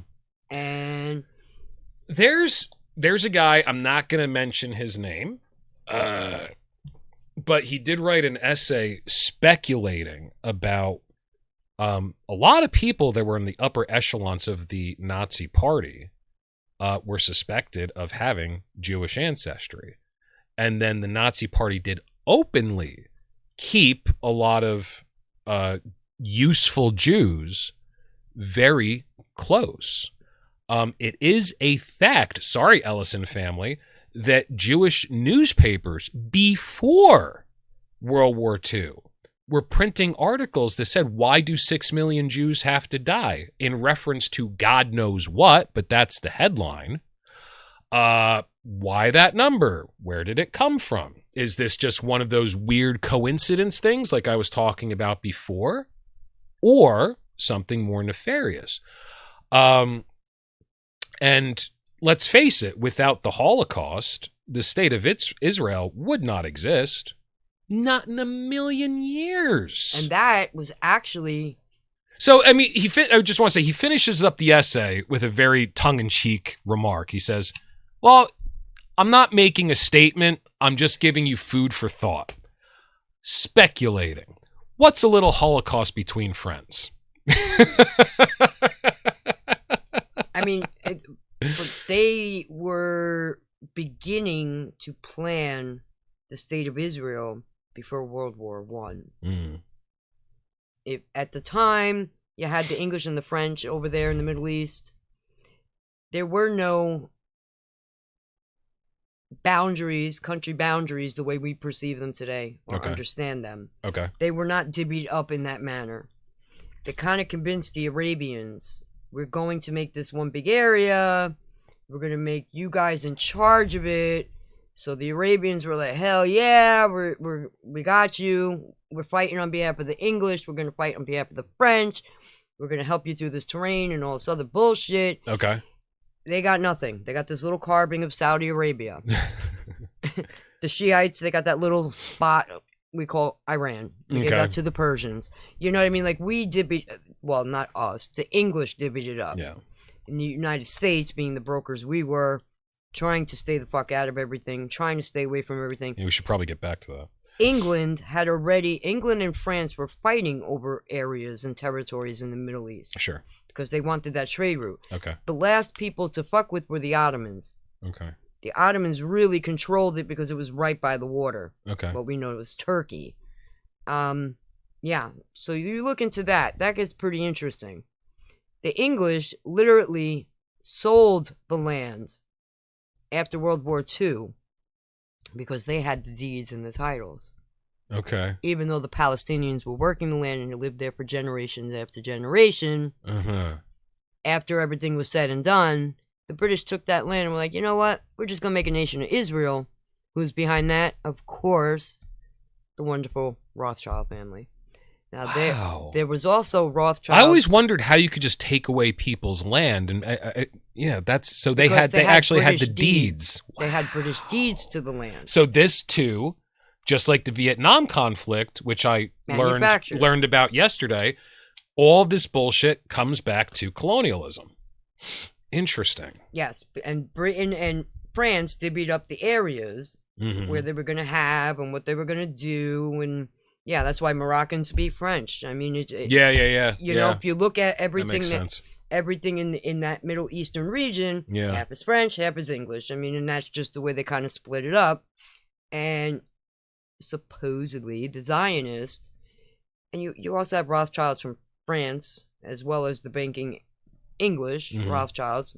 They call them D. Rothschilds in France. Right. But and they were Swiss bankers too. You know, Swiss speaks a derivative of French. So, you know. Do they? Okay. Yeah. If you listen to their language, it's kind of, you start hearing the French undertones and accents. Interesting. And pronunciations, kind of like Portuguese. Okay. Which is like a cross between Spanish and French. Right, exactly. You know, I mean, the French dipped their shit in everything. Pesos, remember I mentioned, they came here. Yeah. And they kind of took over. Yeah, actually, that's one of the things I was going to ask you about, so I'm glad you're getting into that because I forgot. Yeah, go ahead. Yeah, I mean... The Pesor family, supposedly the head of the 13 bloodlines. Right. Yeah. They basically, like, contract out. That's why every deed that you'll see, land deeds to these countries, they're all 99-year contracts. Because by the time your bloodlines have gone down for enough generations, they kind of forget. They're not going to remember to pay you the dollar to continue the loan. They just come back in and take their land back. Okay. Kind of one of them deals. You know what I mean? And then they contract out because they didn't want the Pesor name known. So they have the Rothschilds. Yeah. You go do this over in this country for us. Vanderbilts, you do this over here. Right. You know, pick a name. Well, I mean, listen, I think that, you know, it goes without saying, and I'm just using logic here. I think that the people whose names you don't know are the ones with the real wealth and the real power globally. The Committee of 300. Okay, what's that? I think I sent you that video. A gentleman in the 90s exposed. He was trying to, I said it was the they. Those are the they. Yeah, that wasn't a video. It didn't come up as a video? No, it didn't come up as a video. I'll have to go back through my history and find it. Oh, wait, did it? Hang on, let me check. But that's the they. It's a Committee of 300. Now, they decide, listen, America's making too much off of this. So we're going to take that away from America. I saw the Google thing after that. I was a little confused. I missed the video. Okay, go ahead. I'm sorry. So he breaks it down. He wrote a book about it. All right, I got to watch that. He did a whole deep dive and research into everything. And he was kind of like a foot soldier for the they until he realized, wait a minute, there is a they. This is a real thing. Like, what the hell is going on? And then he breaks it all down for you. I think he was popping around the same time as like Bill Cooper gained a lot of traction, had his radio show. I'm not familiar. Bill Cooper, former naval intelligence. The Committee of 300 came out of Italy. Italy, yes. Right, from the Vatican. Right. And that is part of the three powers of the... Italy controls our mind, England controls the finances, and America is the goon squad. Right. There. And that's a brilliant theory. I've been a fan of this theory since the very early days of the internet. You have Washington, which is the capital of the military arm, where you have an obelisk. And then you have Rome. And now Washington, D.C. is a corporate entity separate from the country as a whole. Right. Yeah. Okay. Then the center of controlling people's spirit, Rome, Vatican City within Rome, is a corporate entity that is separate from Italy. Right. From the city of Rome. It's not even part of Rome, right? And that has an ancient Egyptian obelisk that was actually transported in. And then in England, in London, I was just going to mention there's a square mile of London that's an incorporation. It's not part of the city of London. No. And that's the financial center, and they have another Egyptian obelisk there, taken from Egypt. That's a great one. I like that Which is how you get... So if you look into Federal Reserve banks, now in America we call it Federal Reserve, his favorite topic. Every country has a central bank. Which is a private corporation. Right. And they all report back to... I'm assuming Rothschild. The London. Yeah. London banking system. Well, except Iran Argentina and a few other countries do not have central banks. But they've only recently But broken they're the from ones it. that we attack and we want to bomb them. You know, I wanted to look this up the other day. Let's do this in real time. You guys, I want to see what countries still exist today that do not have private central banks. I want a fucking list. Right. Let's do it. Right. Yeah, you guys. I remember. I mean, it's in. I always go back to Q because that's where I learned a lot of this from. I suspected shit like this. Like, we've never veered away from the British banking system completely. England still considers us a colony. Right. Because we got common law. Right. All right? And the lawyers are all British Accredited Registry, a.k.a. Lawyers Guild of Great Britain. So that was the point. So basically, as they explain it, like, Rome has never fully fallen. No. And, like, Nazism has never fully fallen. The Nazis, all they did was scatter. They're in every country around the world, and most of the Nazis are the ones who come into power. Well, most people don't even look at history. No, and to be honest, what they taught us in classrooms are so far off the mark that it's not even really worth teaching it or learning it in school anyway.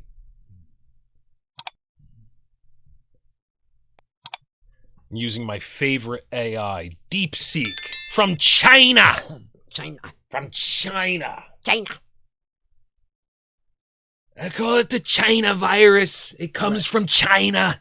Yeah. All right, I'm going to have to read it. I can't put it on the screen because I'm using a different Chrome profile. But what it says is the concept of a central bank being private can be nuanced, and most central banks today are publicly owned or controlled. Bullshit. However, a few countries still have central banks with private elements. These fall into two main categories: those with no central bank at all, and those with central banks that involve some private or commercial bank shareholding. Yeah, okay. A handful of nations, mostly very small or with unique economic needs, operate without their own central bank. They generally rely on one another's currency, a process known as dollarization, or on their government's own treasury department. These countries include Andorra, Jesus Christ. Monaco's one.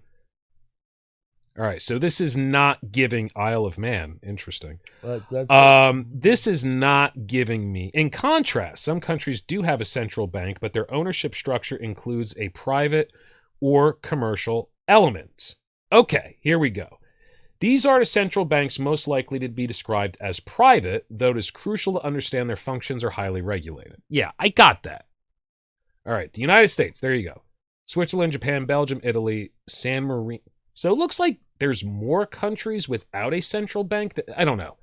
This is getting very nuanced with what constitutes my definition of a private central bank. So I'm going to have to do some research into that. I thought it would be like 5 countries, and we bombed them all. That's what I was expecting. I'll try to find that, the drop. It gives you the whole list. Okay.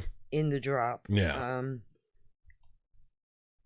Because, I mean, you can't call by any stretch of the imagination the Federal Reserve a public bank. No. It's not. It's a private corporation. No. Now, before 1913, we had a contract with them. Because in 1913, it was a renewal of that contract, but then they extended it out and branched it out in a different way, where they would actually just loan us money with the people repaying the debt of the government.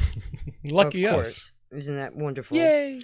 But we were supposed to get away from the whole taxation circumstance, which is why we fought against Britain to begin with.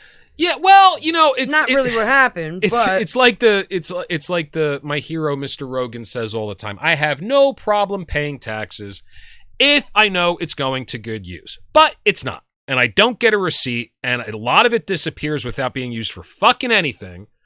Okay. A lot of it's a scam. The more money we throw at the homeless problem, the worse it gets. So it is taxation without representation, definitely.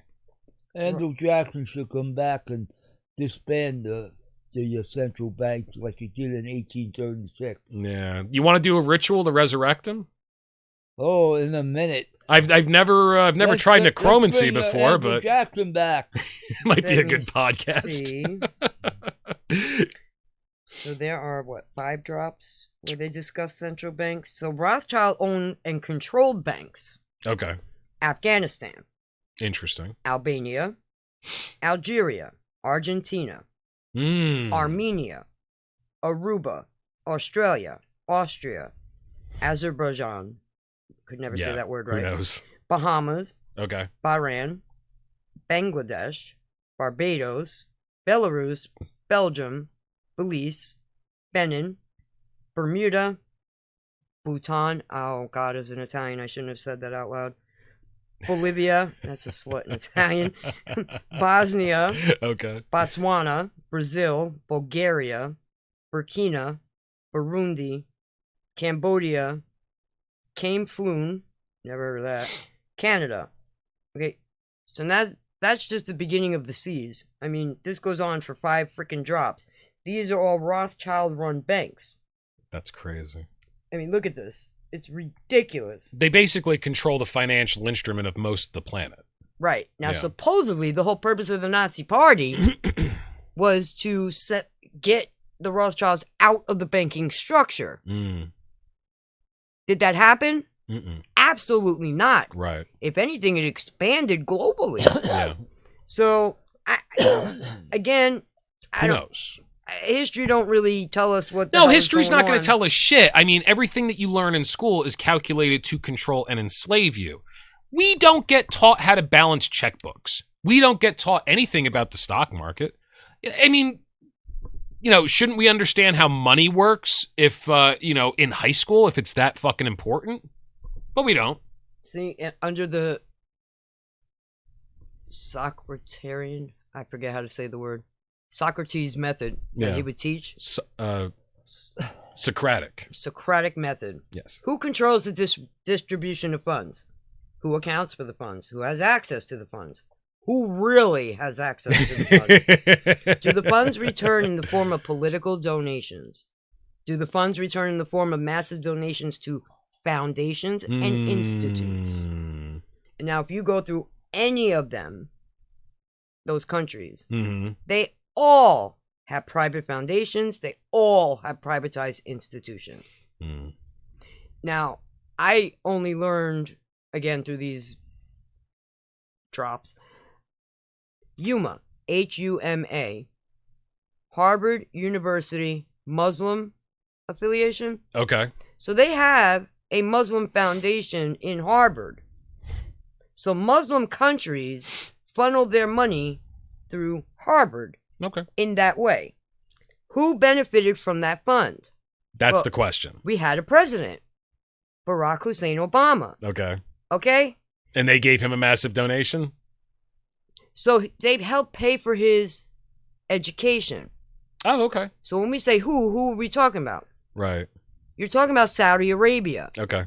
Okay? So Saudi Arabia paid for a Muslim to be groomed to become our president. Now, I mean, fine.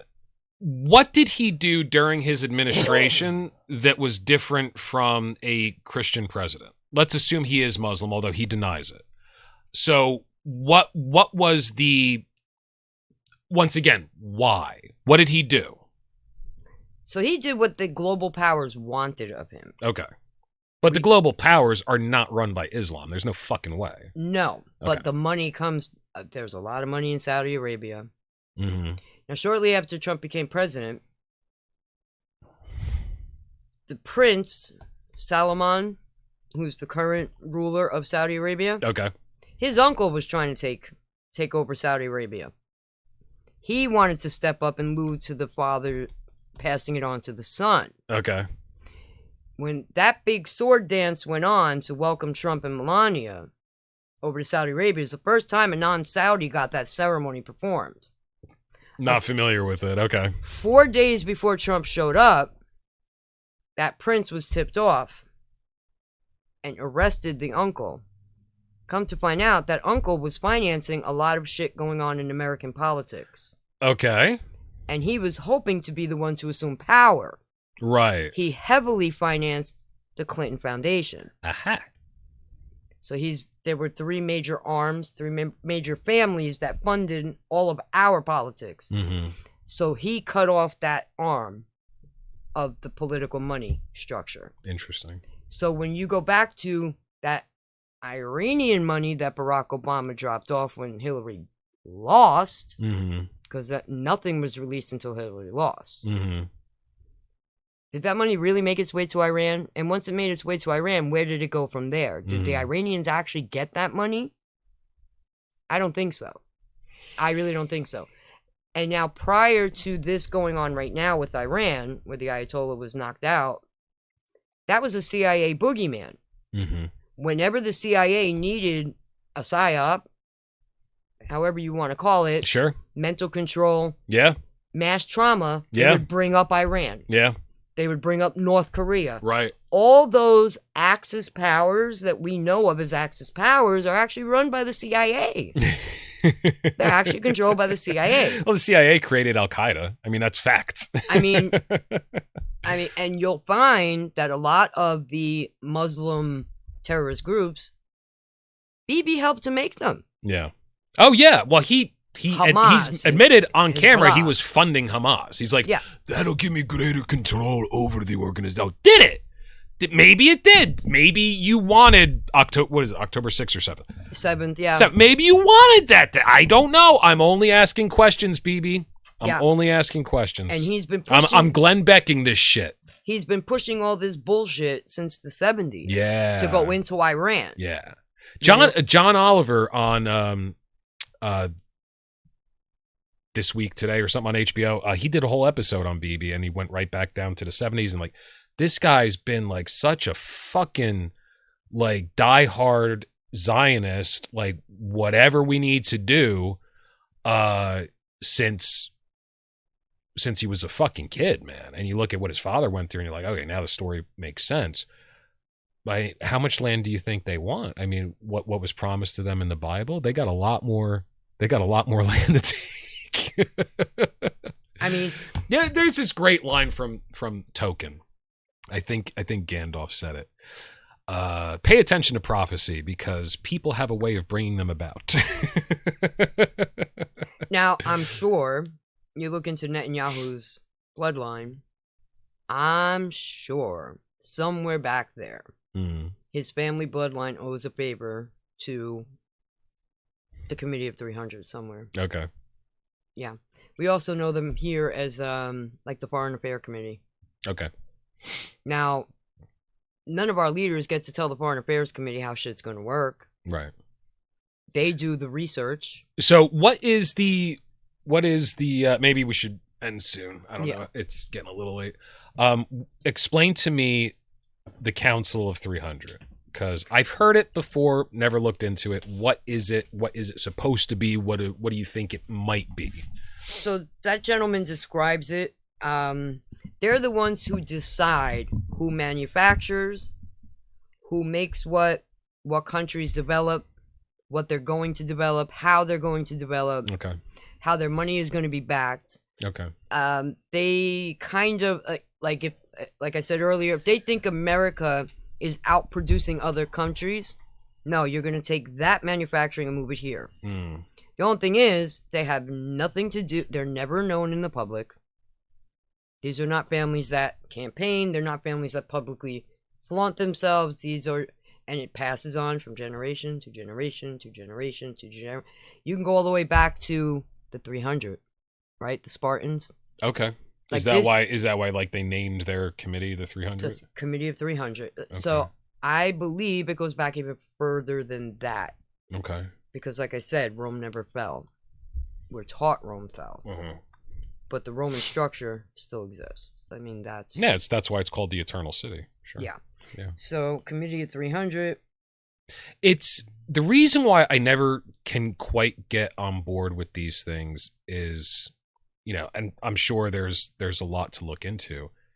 It's just I understand the fallacy that people are more comforted by having somebody in control, even if it's a group of evil people, than being open to the possibility that the world basically runs on chaos. Right. And nobody's pulling the strings. Like, for most people, that's more terrifying. Well, the committee... And also, it doesn't galvanize anybody. No, and the committee even decides what countries are going to war. Okay. So, it's a predominant conspiracy theory. Yeah. Alleging that a secretive elite global council, allegedly founded in 1727... Okay. by the British aristocrats, you know what I mean, manipulates all aspects of global politics, banking, media, commerce, and military. Yeah. They control everything. Yeah. So they tell you who you're going to war with. They're going to tell you what you're allowed to manufacture, what you're going to be good at manufacturing, what you're going to be bad at manufacturing, even your price points of what you do manufacture. Just to try to keep some sort of global balance. Right. So it doesn't seem like Italy's getting too much money for this. So U.S., you're going to start failing at that. Italy's going to pick up the pieces, and then it'll keep balancing itself out, and it works the way they want, and it keeps them in line. It keeps all the power structure in line. I can't put myself there. I mean, on the one hand, the thing I just said. On the other hand, having that much power is what every organization on Earth has always wanted. So perhaps there's a handful of organizations that are coming close. Yeah. You know, who knows? You know, where there's a will, there's a way, I suppose. And there's definitely a will. It is very... I'm going to have to look into that. Yeah. It's like the more layers of an onion you peel off. Yeah. You know, and then trying to go through all this, like, drive yourself through, which is kind of why I always go back to QAG, is only because they kind of give you questions that you got to go find the answers to yourself. They don't give you the direct answers. They're not going to answer the question for you. Wake yourself up. Right. Go figure this shit out on your own. It's not a scripture. It's, that's it. We're not, and they say it all the time, Q and Q+. We're not prophets. You're not a prophet. No one is a prophet. Right. Facts are facts, whether you like them or not. If you find the facts, better you'll become. Yeah. You got to wake up the masses. I mean. Yeah. All right. Let's go out on that. Soapbox time. Harry, you have any final words for our 5 viewers? Learn history and you'll learn who you are or what you were or what you're going to be. Because that's the only way we're going to do that. And there's a one thing between masters and slaves, and find out who you are. Yeah, that's important. Theresa, anything you want to go out on? Always only believe whatever you can prove through your own researching. Absolutely. Yeah. For sure. Absolutely. For sure. Thanks again for coming on. Absolutely. Harry, thanks for being here. I'm gonna go out on a note too. Go on a ramp. Because I'm a little pissed off. I don't get invited. Let's have a ramp. I don't get invited to the pedo parties. I'm a little pissed. I did everything right. Why aren't you part of the Illuminati? Now, I just want everybody to remember when we're going through all this Epstein bullshit. Remember this. And use this to consider whether or not this is a psyop. All right, what you're being told is true. That there's a secret cabal of people that worship Saturn or Satan, and they steal children and drink their adrenochrome, and they stay young forever. Or maybe they're rich and they can afford healthcare, which none of us can. The biggest pedophile ring in history to ever be exposed was the Roman Catholic Church. And on that note, thank you, ladies and gentlemen, once again for watching the New World Order broadcast. And just remember, we're watching you too. Is watching.